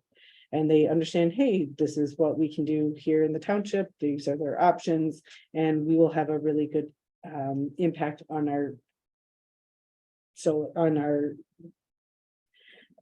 carbon footprint. Any other questions with the website? Yeah, you didn't mention about the recycling program, is that, when we met last week, I had asked what the process was gonna look like, and you had said that it was in the newsletter. But the process clearly was not clear to residents, because it sounds like people were trying to bring like washers and dryers, and there was a lot of influx, there's a lot of trips being made out to the garage. Are we gonna find, and I know the highway commissioner was concerned about the traffic, like, are we improving that process? I'm just checking to see. Of course, and so the hour after Highway Commissioner Ed Young requested that we stop the whole process and requested that we not have anyone go out to that garage, we amended the process to make sure that Highway Commissioner Young, his concerns were heard. And so no one is being directed to go to that last bay. Everyone is being directed to come to this front area with the receptionist, like it says in the newsletter, and like everything has been advertised. And we are organizing our staff to make sure that the carts then are, and everything that anyone could have will be then carted to the last garage for pickup. How has that process been working? Well, and it's been a growth, and it's been a variety of different, anytime you start a program that is really popular, which it's been very popular. It's been amazing to see that the community has responded so positively about the need that we knew existed. And so it's gone well. The process, so logistically, when I asked last week what it was gonna look like, I come here with my recycling. What are the steps? I asked for the play-by-play, what that looked like. And it just sounded like that it still got really backed up here in the vestibule. So that's why I was just asking what steps we were taking, because I obviously safety is a concern. Someone coming in with young children, maybe someone who's a little more feeble-bodied, you know, and having all this buildup of product out here. Safety is obviously paramount, so I just wanted to make sure, you don't have to speak to it, I just want to make sure that it's noted that that's really important, that we make sure that. Of course, and we have lovely cameras right out front to make sure that we know exactly what's going on. Any other questions? And the pieces to note are August 29th, the Lisle Chamber of Commerce is working to present the food pantry at the Abington at 11:30. We're accepting the donations here, and then September 14th, 5 to 5:30, we'll be doing a brief ribbon cutting of the recycling program. So I just want to make sure that everybody has that on their calendars. It was a little fast. Say it again, yeah. Say that again. Because the chamber didn't it today, so we have. So again, on August 29th, working with the Lisle Chamber of Commerce to present the food pantry at the Abington at 11:30. They put this, it's a multi-chamber event. It's starting at 11:30 a.m. and it's going to 1:30.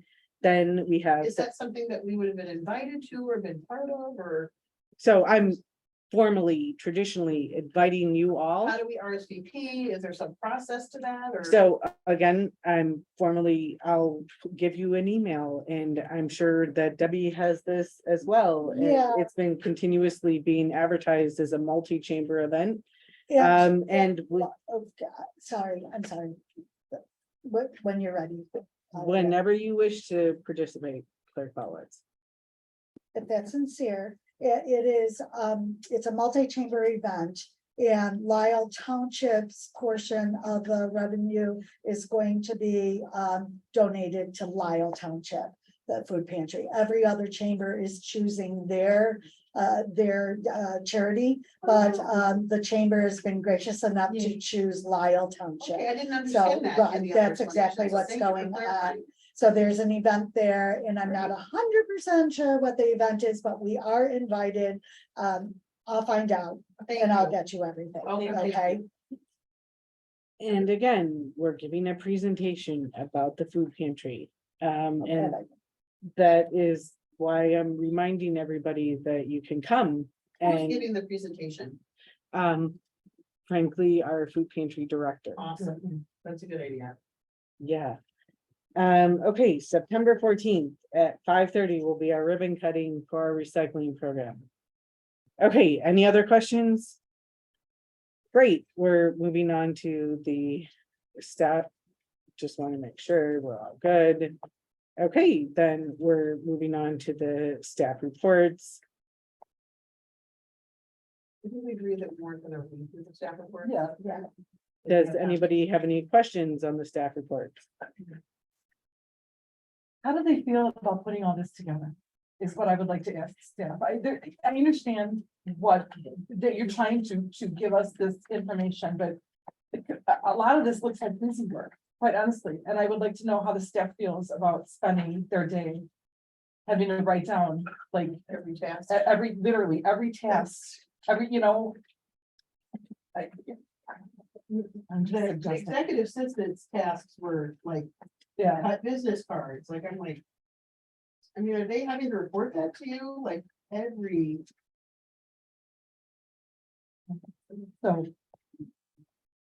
So I understand that the highway department and the assessors staff don't do this, and we started doing this because that was the tradition. If you don't wish to have any staff reports, just let us know and the staff can stop. So just let us know what you would Something that I prefer. had suggested that we can put online and save us like a lot of printing, you know. But as far as staff reports go, if there's something to be celebrated, I think that's something that myself and the public would like to hear, but the day-to-day I think we're, That they printed business cards Familiar. and cut them, I don't know. You need to know that. Okay, that's all I'm saying. then we're not gonna take any questions then about the staff reports, right? Or are there any I don't have questions? any questions. Okay, then, Sorry, I do. The log of the front desk calls, do we not do that anymore? we do that, and apparently there was a, it was not turned in for the month of July. Okay.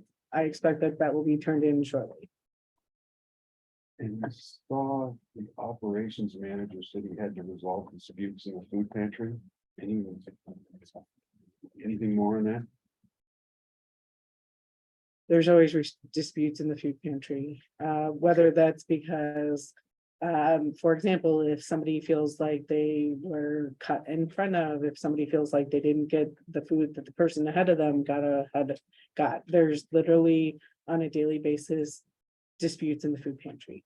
So if you feel free to come in and people will, on the daily basis, start lining up. I was here at 7 o'clock this morning and there were 3 people ahead of me.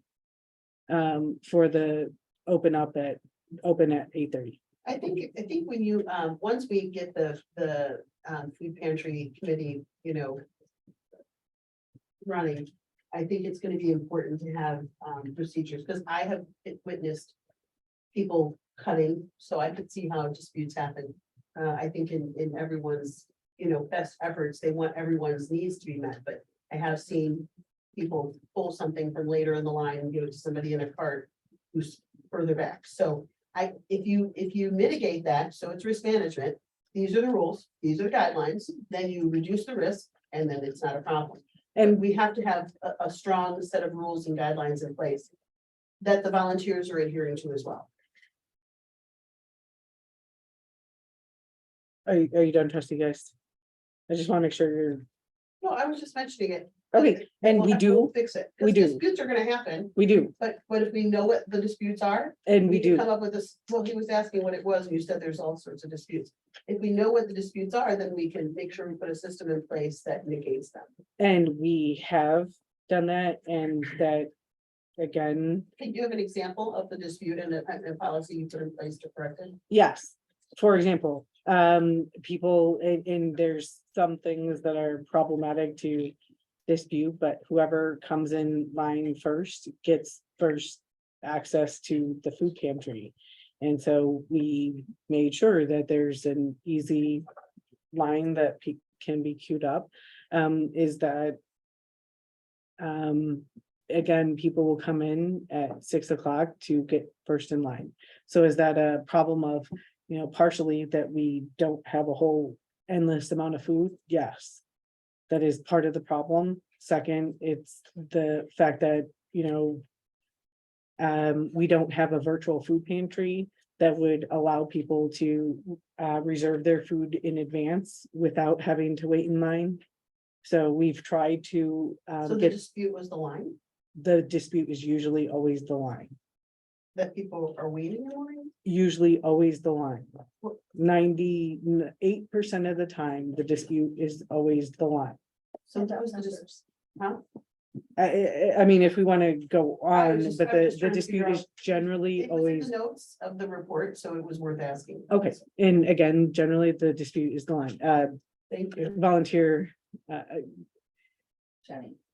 Law, sorry, I was looking for your last name in my head, and would you say that generally, I know you volunteer on about 3 times a week, would you say that generally this dispute with, The thing that I see most frequently is, well, first off, there's really not a lot of dispute. But That's good to know. there really isn't. I mean, most people, at least from in the Including you, afternoons, yeah. right?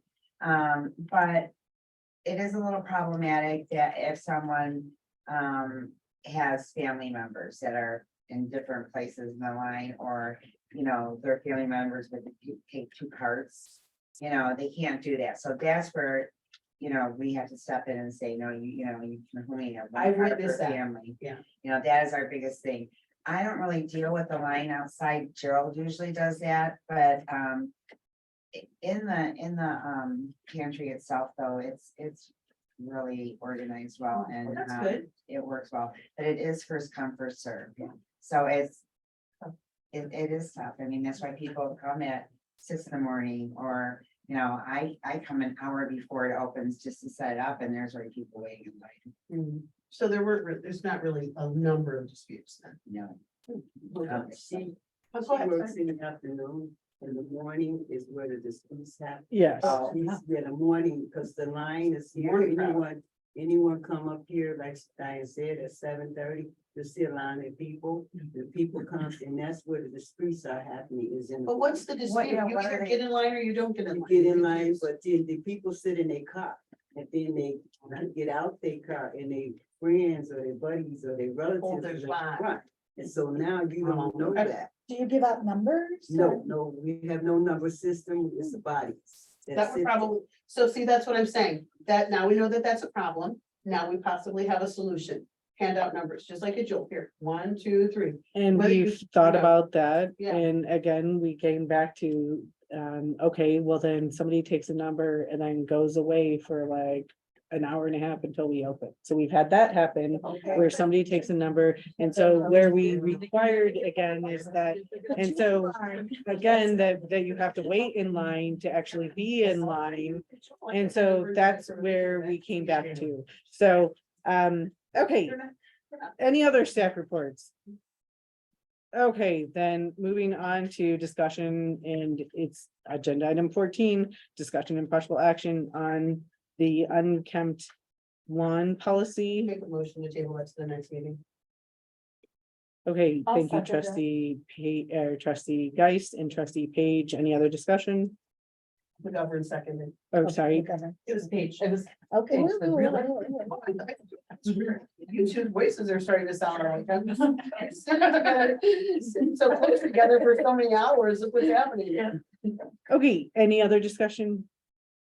And a roll call vote, please. Trustee Geist. Yes. Trustee Page. Yes. Trustee McGovern. Yes. Trustee Robinson. Yes. Supervisor Hewitt. Yes. Okay, then, discussion and possible action on job descriptions. I'm gonna make a motion to table this one to Friday's meeting.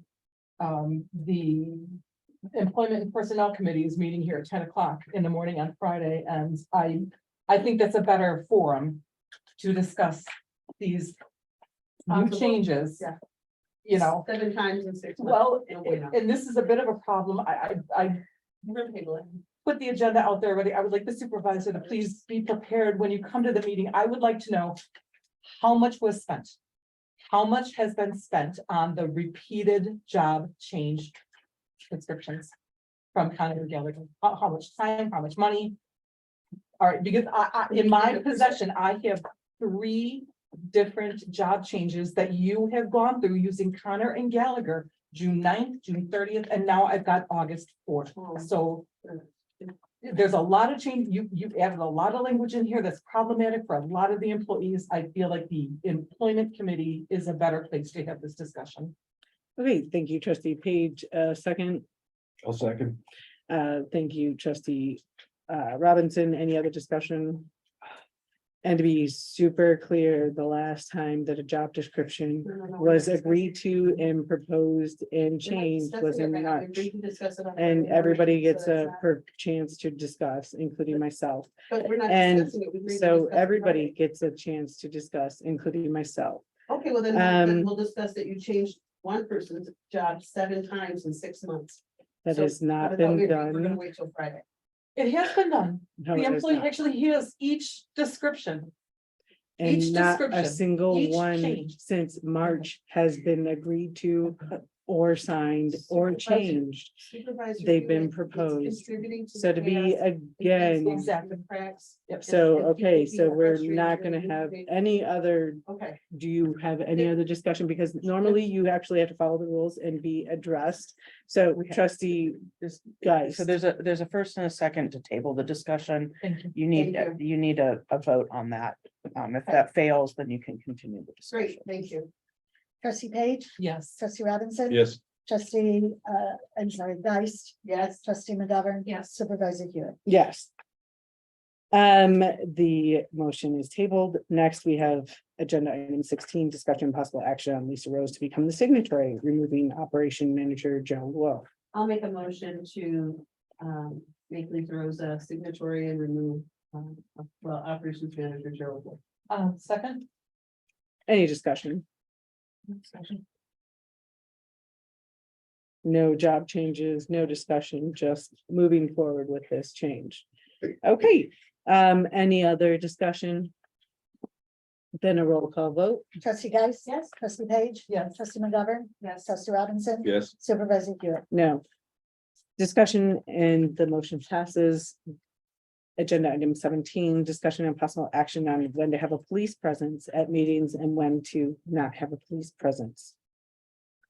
So I'm just looking forward to make sure that we understand exactly the finances involved, meaning that we budget for this properly and how we can properly make sure that they're called in advance. So those are the two There's a concerns that I have. contingency There's a That you can contingency, always yeah. get funding from, so funding is not an issue. Actually, it is, because if we then decide when we're amending the budget to go towards the contingency without putting in thousands of dollars, such as, for example, the insurance or this, then we're basically taking away that contingency being a contingency, and we're saying that we're not being transparent. So I want to just make sure that we're all No, you're super right. transparent. You're 100% right, it is an expense, you're 100%, it's right, it's an expense. But here's how we solve it, because there's a solution to every problem. Mhm. Stop creating chaos and inciting people to come here angry, pointing fingers and screaming at us because you're giving them misinformation, and then we won't feel threatened. There's the solution. I think I also mentioned something at the last meeting too about the Lisle Police Department. Has that been looked into a little bit further? Because I do. We feel already like did, they don't have the, They don't have sufficient space. the conference room? Yeah. I don't think the, women's gonna be doing all the news. No. So in order Not if it to was covered. follow our rules, we need to be addressed and asked for, so we raise our hand. Well, I was and- talking to. And I understand that, but like, we actually should be So I asked a addressed. question. I think And she was yes. just answering. And so again, we raise our hands and use these rules, and the really great thing, Raise my hand to answer her question. actually you do, because that's the rules Well, you you're not have. raising your hand to ask. Because I'm the one I that's think my supposed to be question's been answered. managing Thank you. this. My goodness. I understand it's hard to follow, Oh, but continue to- again, trustee McGovern, the issue is that the Lisle Police Department does not any longer rent out their room. So we can't go to the police department. If you all would like another room, the Lisle, for example, library closes at 9 o'clock. A lot of times our meetings go late. I'm not sure if you all want to decide on another location. We're not discussing. I think we're discussing police. Okay, The so, location was relevant because it was the police. right. Is there, yes, I have a trustee? question. What's the appropriate lead time to request police presence? They prefer a week. When I talked to the chief the other day, they prefer a week. I think the last time that we requested presence here in this space, we'd given them only 1 day notice, so they had kind of had to scramble to find someone who was available after hours. I mean, who wasn't already on shift. So they would like a week notice.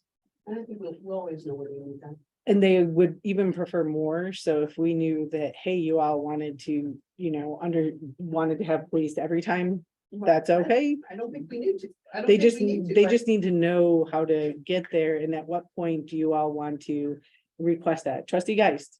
I don't think we need police presence every time. I think that it's all gonna depend on the communication flow that's happening the week or two before the meeting, and then we will decide what our level of comfort would be. Is that fair to say? Okay, great. So I don't think we need a budget for every meeting. So in an So annual we have control over how this budget, goes out. We have control over how this plays out. We can choose to operate with integrity and not, spill misinformation and get people all worked up and upset and work together like adults, or we continue to create chaos and make people uncomfortable. And I can get 2 hours of text messages, telling me what to do, and messages telling me what to do, and change the numbers and do this and that. Because we are being honest and open with our constituents moving forward together, cooperatively. I love that idea. It's a great solution. Let's try it. okay, so to be super clear, we have to put numbers to ideas and to expenditures, and we also have to put processes to how we create those expenditures. And so what I'm asking is that we understand the process of which you all want to have the police present and at which you want to then spend it. So if that's going to be an average of $500 a month or $1,000 a month, then I'm suggesting you put that in the budget, and I'm suggesting that you create a process for whom and how you call the police. So to make sure that we have the police here and to make sure that this is something that's sustainable. I saw Clerk Paul. Yeah, thank you. So this is not a week notice, but on Fridays, we're supposed to get the agenda. Once we get the agenda, we'll be able to tell if it's going to be a charged agenda, right? So as soon as we can get the agenda, then they should be able to know if it's a night that we really should have presence. So as soon as we could get the agenda, I think what they're saying is we don't need it every single time. I also think there were some alternatives that people had, that it doesn't necessarily need to be the police, but maybe a retired sheriff or something like that, that we might be able to hire to help us out too. So as soon as the point is, I think they're saying not, it's not going to be every single month or every single meeting, but as soon as we could get the agenda, then everyone can make the decision. Okay, so we're looking to get a process together. Trustee Geis. I saw trustees, guys. I'll go really fast, I promise. This is where Attorney Wasaki, because I truly don't know the answer to this question. Can we just appoint a sergeant of arms at each meeting that can remove people upon disruption? So I would caution about that. Yeah, yes. Not you remove, could- ask them to leave, sorry. Ask them to leave Yes, is nice. okay. And if I they don't want a Fourth Amendment issue or a First Amendment issue that someone's speaking and we remove them, because that's really. Speaking is different than disruption. So at our town hall meeting, for example, we completely had a agree. disruptor, pretty significant disruptor, and they were asked to leave. But the sergeant of oh my gosh, yeah, sorry, I'm tired. Yeah, it's starting to 10 o'clock. Thank you. Wasn't heard, right? So I think if we could have a sergeant of arms who, if someone's disruptive, they know they would be asked to leave. If they don't leave, then we would call the police. Maybe that would make us more comfortable too. So that's just something to put out there. Yeah. But we did have alternatives to a uniformed police officer. That was less expensive. Yes, the board could appoint a sergeant at arms to enforce order. Okay. But I want to make sure that there's some limitations to that. From my experience, police officers are very trained in constitutional rights. That's a big part of their education and training. So you're not just, the police presence here is to, make sure that there's a lot of pieces to it, but one of it is you're getting someone who's educated and trained about what they can and cannot do at a public meeting. So that would be my only insight. So we should. There's really nothing to discuss because we don't really know what we're doing yet. So, Well, right? I was just going to suggest, like, for Clerk Palowitz's suggestion, after the agenda comes out. Similar to calling a meeting, could we have a 2-trustee system where if 2 trustees say, we feel like this is a meeting where there should be police presence, and then it's enacted? That's totally fine. I'm just So trying I to think figure there out should be, how to like, more than plan one this person, and I how to think there budget should for be- this. So we need a budget and plan for when to do this. So if Correct. 2 trustees say this, great. If that's the protocol, 2 trustees need to do that, just like a meeting, great. And then if we're gonna say, okay, we need to budget 5,000, 10,000 a year annually. And I'm just trying to figure out what you all want. Well, I appreciate that because like in other situations, we have not been consulted. So I appreciate you asking that question. I think that it's difficult to come up with that number, but maybe we should plan for at least maybe half, and then that way. But I also don't think we need to plan for $500. I think we should come up with a less expensive solution. So we have a retired sheriff who's offered to, come in at a smaller hourly rate. And maybe we should consider that. I think we should also consider interviewing a variety of people just as opposed to just taking the lowest rate. You know, because we have another contract, like, and shouldn't we have a bid? Because I didn't say go with the lowest rate, I just said it was an option for us to consider. I didn't say go with the lowest rate, like, that's where we take things just, okay. How about we So- think about this for a Yeah. while, Yeah. and we've got a whole month. Thank you. right? Strive to have calm meetings, so we don't require security yet. That would be a goal. Yes, So ma'am. just trying to make sure that we're following the rules. Your attorney. I'm Wasacki. sorry, I'm not on the board, so I technically don't have a right here, but I do want to point out one other problem with hire. I just, I Sorry. can't help myself. Okay. I just want to be, I just want to inform you that if you're hiring someone directly, then anything that goes wrong and someone sues for, you know, a Fourth Amendment violation or something falls back on the township. Mhm. When you hire from the Lisle PD, they are covered and indemnified by the Village of Lisle. So there's there's a piece there. The other thing I wanted to bring up is, although I think Clerk Pelowitz's idea of waiting until the agenda comes out is a good one. My understanding is that the chief of police in Lisle asked for at least a week to make sure they got volunteers, because they just put it up on their overtime board. So sorry. They want more than a week's notice is So what they're maybe we trying to could get say. the agenda done just a couple days earlier, and Friday have all the back, you know what you're gonna want to have on the agenda. I feel like we know what's coming. We do. You do, Mhm. you know. Okay. All right, well, great. So the Lisle Police Department really would like to know by Wednesday whether we need help. I'm gonna try to make sure that all of the agendas are out by Wednesday so that you all know what is coming up. The Lisle Police have the right insurance and indemnification that would be the best coverage for the township.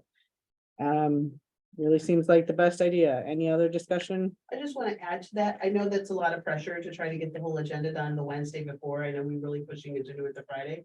But maybe if the bulk of it is done, even if there's some ads by Friday, you know, at least we'll know. Is that fair? Okay.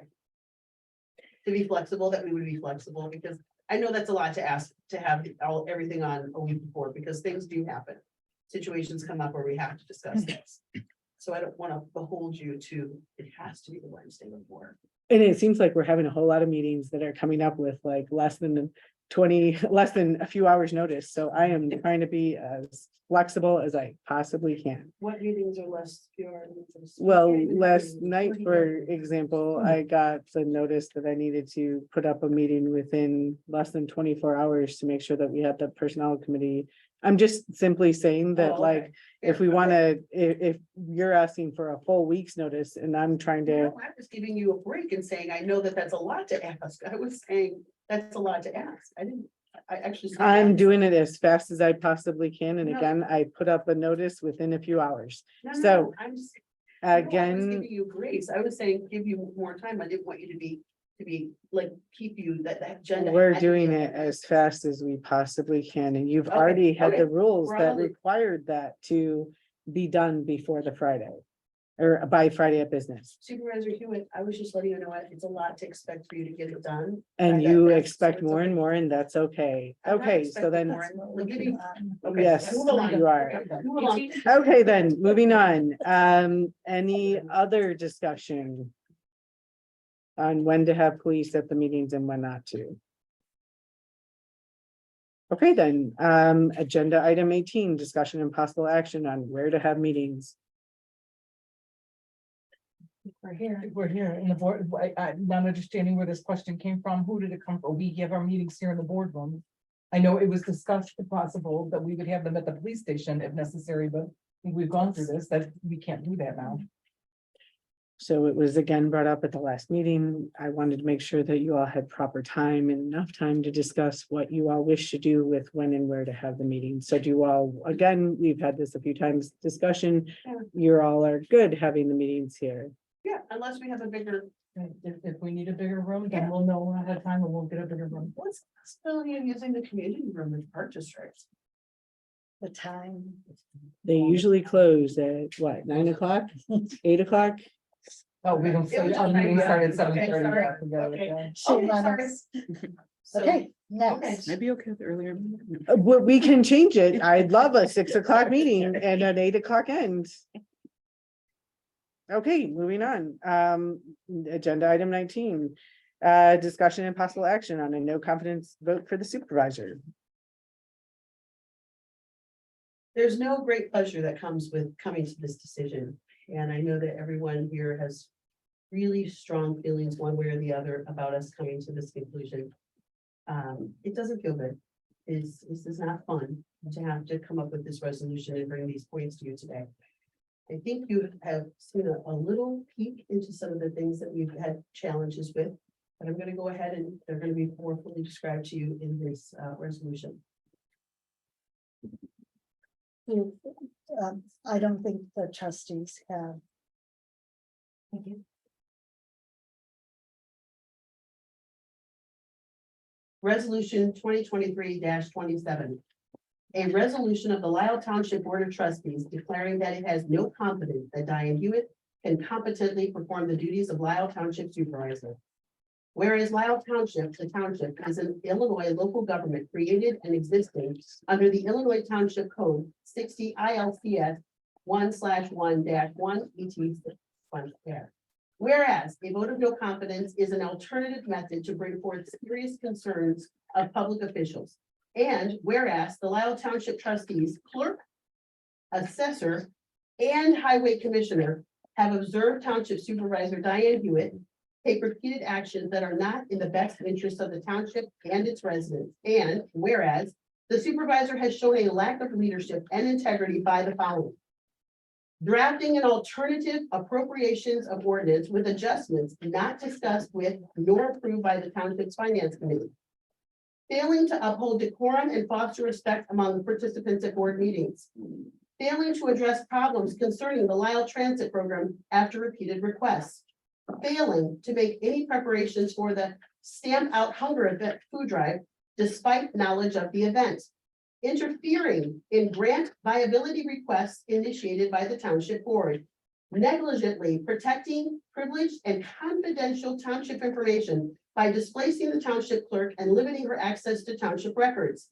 reassigning the clerk's office without approval of the township clerk or township board, causing the township clerk to have to relocate offsite, and refusing to allow the clerk possession or access to township records the clerk is required and authorized to have custody of by law, making it difficult for the clerk to perform her job, and stonewalling and failing to directly and honestly answer questions posed by other township officials at township board meetings, and making false claims of ageism application in the township with no basis or foundation, and denying multiple requests by and direction from the township board for a security presence at board meetings despite escalating tensions. And whereas the supervisor has shown a lack of competence to properly manage township finances and personnel by the following: making spending decisions that exceed the township's budgets without prior board approval, and hiring 3 administrative personnel without board approval, which exceeded the approved township personnel budget, and disregarding the board's explicit directives to not hire additional personnel during budget development, and signing and filing a tax levy to DuPage County that failed to comply with the Truth in Taxation Illinois law, and repeatedly issuing unaudited, unapproved, and out-of-cycle checks for the township and road district, which had not been reviewed or approved by the township board and or highway commissioner in accordance with the law, and authorizing and approving checks to herself, overpaying herself as supervisor, as well as making duplicate payments to herself and her significant other, and failing to promptly address and resolve persistent and crucial financial matters, and failing to hire competent professionals with experience in township finance and township law to advise the township, and failing to enact time-sensitive directives by the board leading to additional costs for the taxpayers, and refusing to inform the board of financial issues and fines, and creating such disruptive, unstable work environment that almost a dozen township employees have quit since the supervisor took office.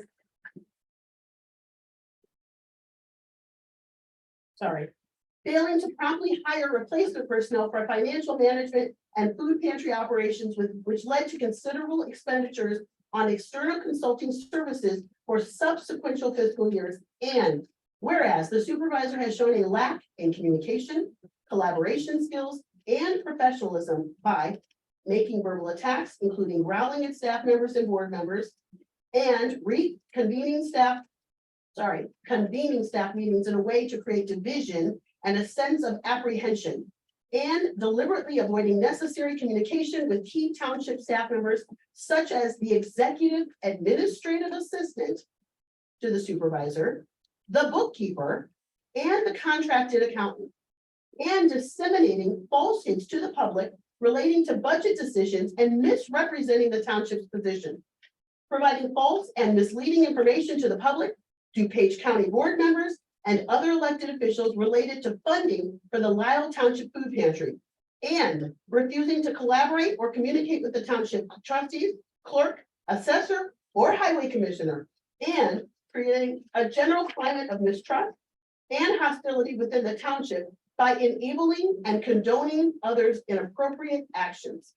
And whereas the Lisle Township has become a mockery in DuPage County because of the gross incompetence and mismanagement of Diane Hewitt, and whereas the Lisle Township's elected officials, including the clerk, trustees, assessor, and highway commissioner, no longer have confidence that Diane Hewitt can competently, ethically, or responsibly perform her duties as township supervisor, and wishes to publicly declare a vote of no confidence in the supervisor, and whereas in the best interest of the Lisle Township for Diane Hewitt to resign from the office of Lisle Township Supervisor. Now therefore be it resolved by the Board of Trustees of Lisle Township, DuPage County, Illinois, as follows.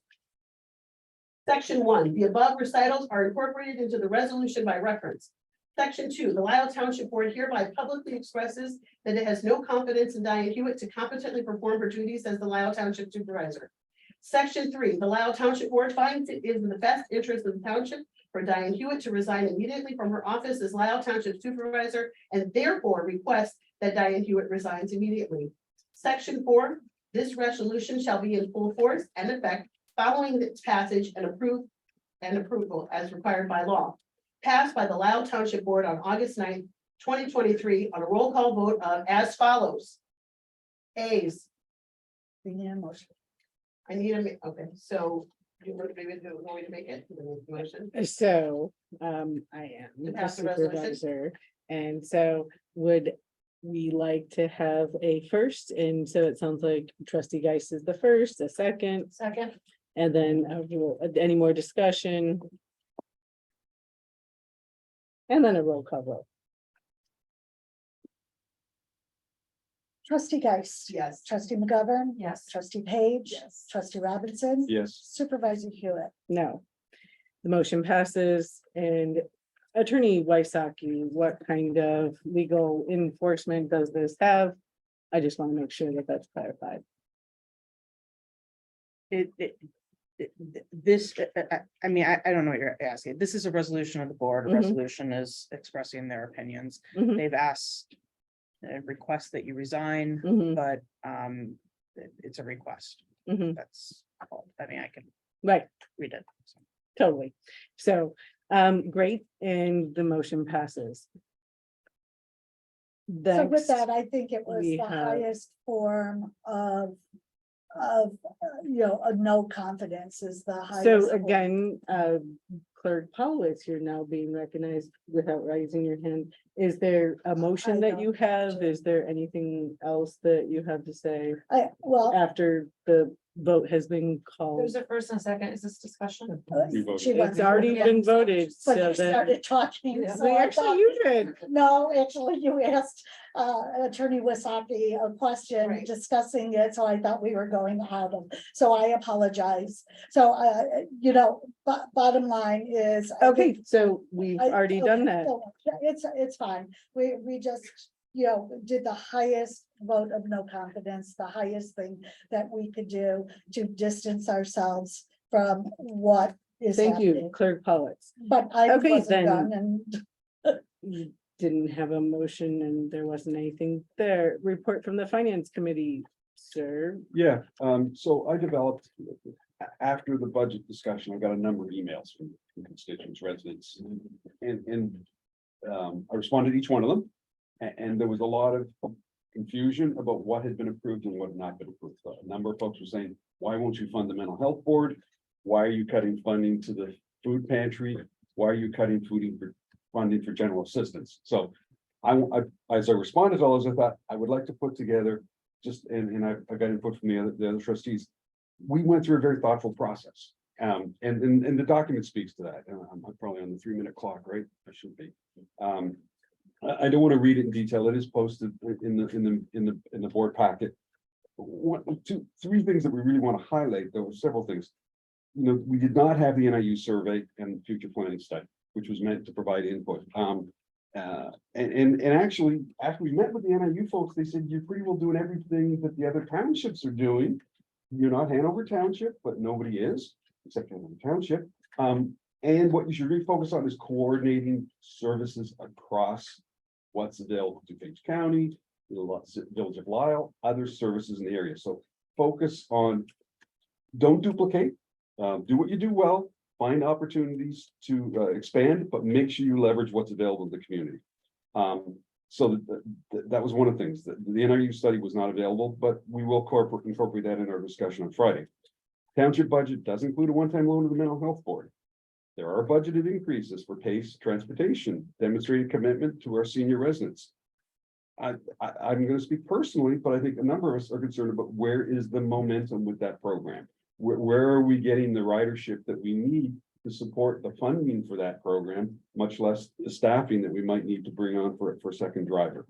You know, I do want to point out that the supervisor office consulting expenses for human resources, legal, and accounting budgeted to increase by 32.3% from last year, and it significantly exceeds historical levels for outside consulting. So I think we're relying a lot on outside folks. We've got to look at that. Planned investments for 2023 for capital improvements in the food pantry and the food and potentially solar panels, other improvements. That's all depending on grant funding. That's the way we structured the budget, and we're just not sure what the status of that grant funding is.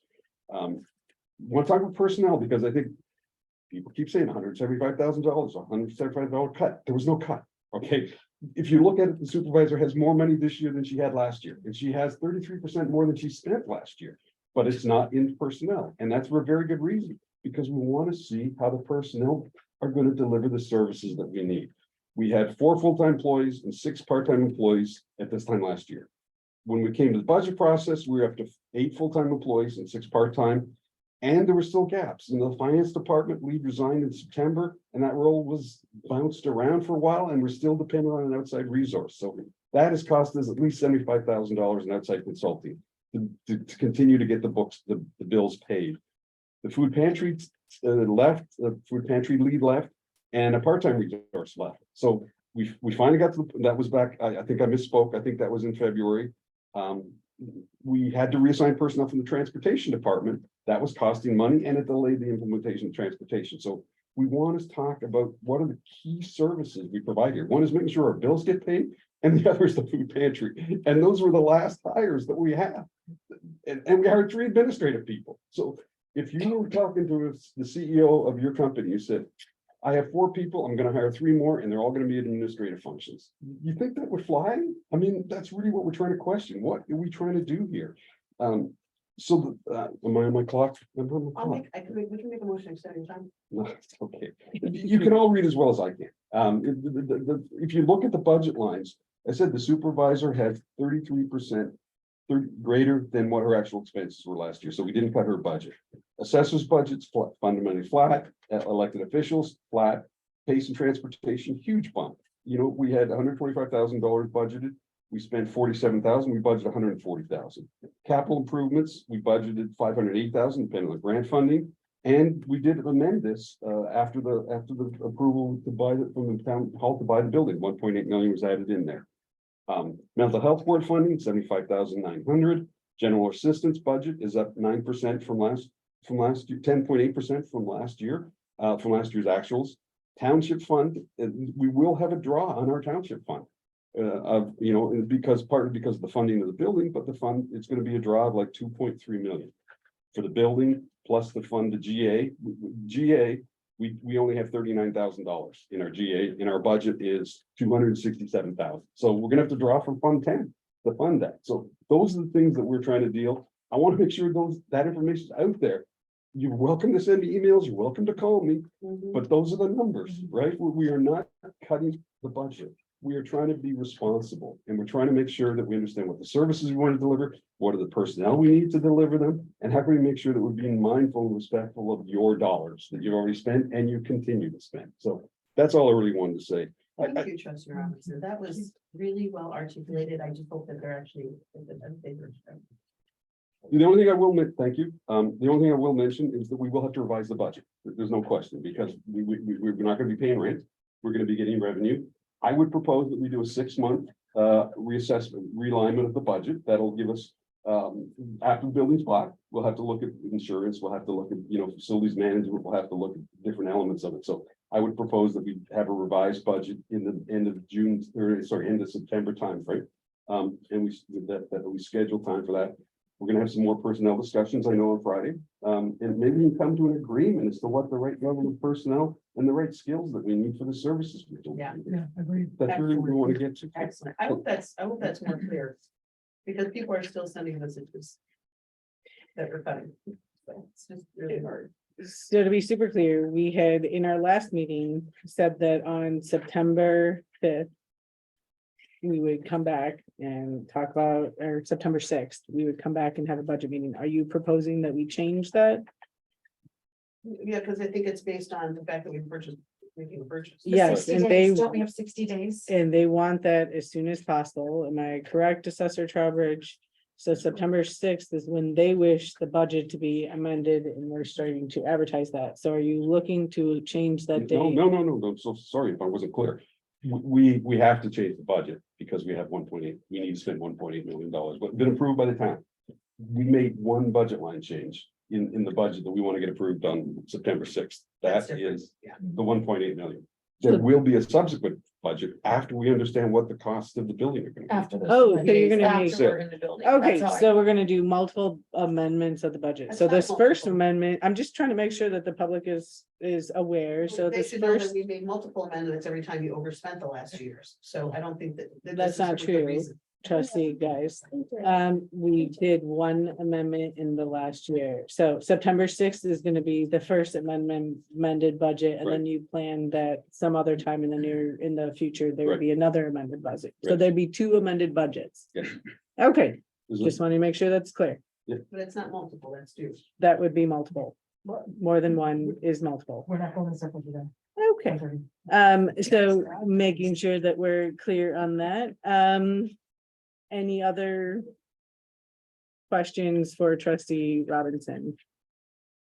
I have a question on, can your report be published on Yeah. social media, on the website? It's already there. It's already there? It's on the board packet.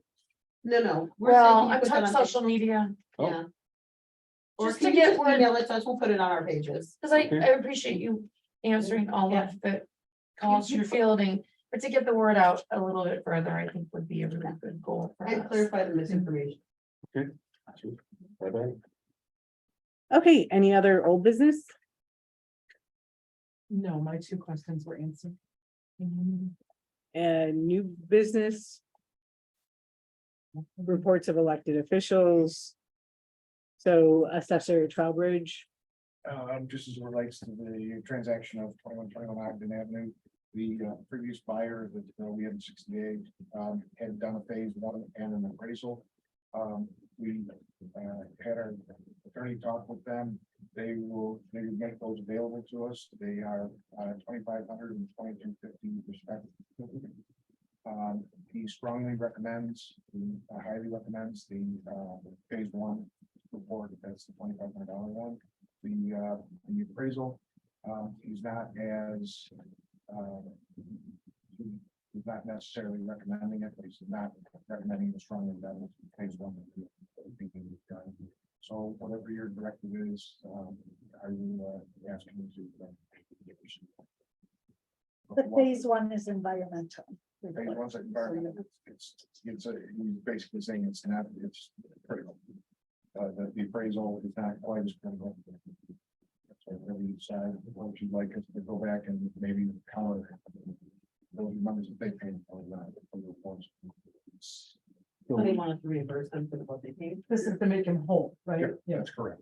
So can it be put into the purchase price, or do we have to deal? I believe, No, No, because the purchase price would go to the sellers. This This would is be for the for the old buyer. It's not that they're requesting, this is due diligence that we would want to know. We would have to pay, you like, know? if we were the first offer on the building, we would be paying this. right? Correct. So we'd be paying it no matter what. Right, it could be just distributed as third party distribution in the closing, but it would be very difficult for them to openly give us those reports without having to pay cash. Is that dollar amount negotiable? I would imagine that it could be. I mean, you don't ask the question, the answer is always no. so we would need to township would fund pay indirectly, what is being suggested. Yes.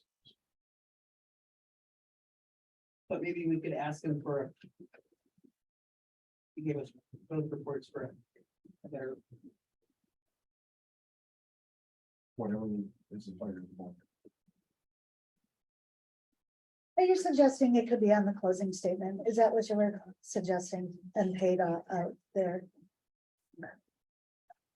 I don't think it's, you're asking them for those reports beforehand for actually getting paid with the hope that they would give a distribution at the closing, which I just don't think that they would be very amenable to that. So what's the best way?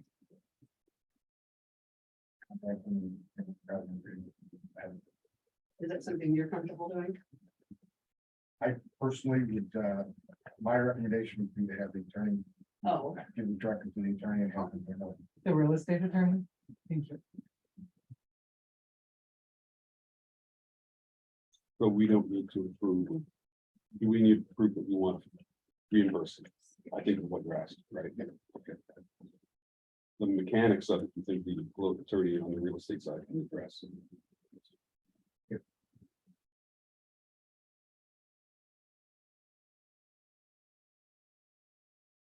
So is this, we need a motion for this? But can you? No, because it's not on the agenda, but it could be, Yeah, to the sixth, the agenda of the sixth. it can be added to the next agenda. It's well within the time of closing, meaning that the next time that we're gonna be meeting is, if you gave us a directive, I could contact the attorney, have them contact and let them know what the mood is of the trustees as to where to go. The actual distribution of the check could be in a later. It can be Friday. No. It's because it's already 10:30 on Wednesday. Let's. It's Just do the next, well, the next board meeting. Yep. Alright. Right, okay. the next board meeting is gonna be after the budget passing, Understand, but Okay. that's before closing. I would Yep. imagine. or very likely, or we could have it at the next budget meeting, but it could be next time. Any other concerns, Assessor Trowbridge That's it, thank you.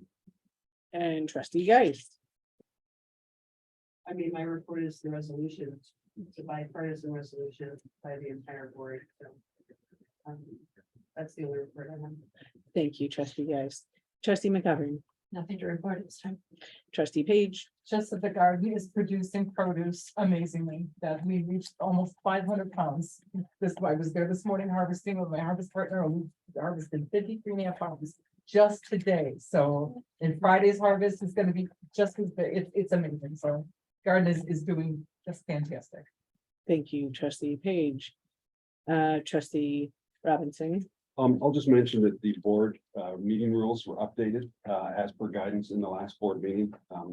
The first was on page 1, general provisions to just simply state that the Lisle Township Board should be comprised of the Lisle Township Supervisor, the Lisle Township Trustees elected or appointed, the Lisle Township Assessor, and the Lisle Township Clerk. That was one change on page 1. The other change was on page 14, where we added in, under guidance from the board, we added in section C, which says the supervisor's reports, accountant's report, and staff reports shall limit their remarks to no more than 3 minutes unless additional time is granted by the supervisor or by a majority vote of the township board. That was voted on and approved in the last meeting. I just want to say that those changes have been made and it's been published up on the Thank website. you. That's all I have. Thank you. Thank you, trustee Robinson. Clerk Collins, do you have anything? Laura? Yeah, I just wanted to kind of bounce off of what trustee Dice said with the resolution. This was bipartisan, like I was trying to say before, this is the strongest message that can be given to you, Supervisor Hewitt. I am so hopeful that you read this and really take it in. There are some things in there that are truly disturbing. Everything is absolutely true. And we can't go on this way. We need you to really step it up or resign. And the resignation has been asked for.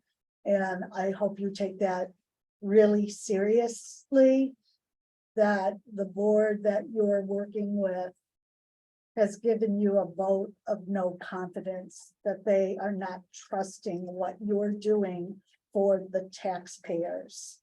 This is the taxpayers' money. This is the taxpayers' government, and you're in charge. And we're not feeling confidence that you are able and willing to do this properly. And I would also like to add that the state's attorney's Excuse office. me. I'll Excuse me. refuse to speak to the state's attorney's office Excuse me. about the investigation. That's Excuse me, it's Clerk Collins this time. Do you have anything else? I'll Clerk Collins? turn my time over to trustee Dice if she'd like to say more. I just wanted to add, I wanted to just add to what you had said. The state's attorney's office has attempted to speak to Supervisor Hewitt on 2 occasions. Both times she has declined to speak to them. The second time she told them that she was advised not to speak to them without an attorney by her attorney, but was not able to designate or give the name of who her attorney was.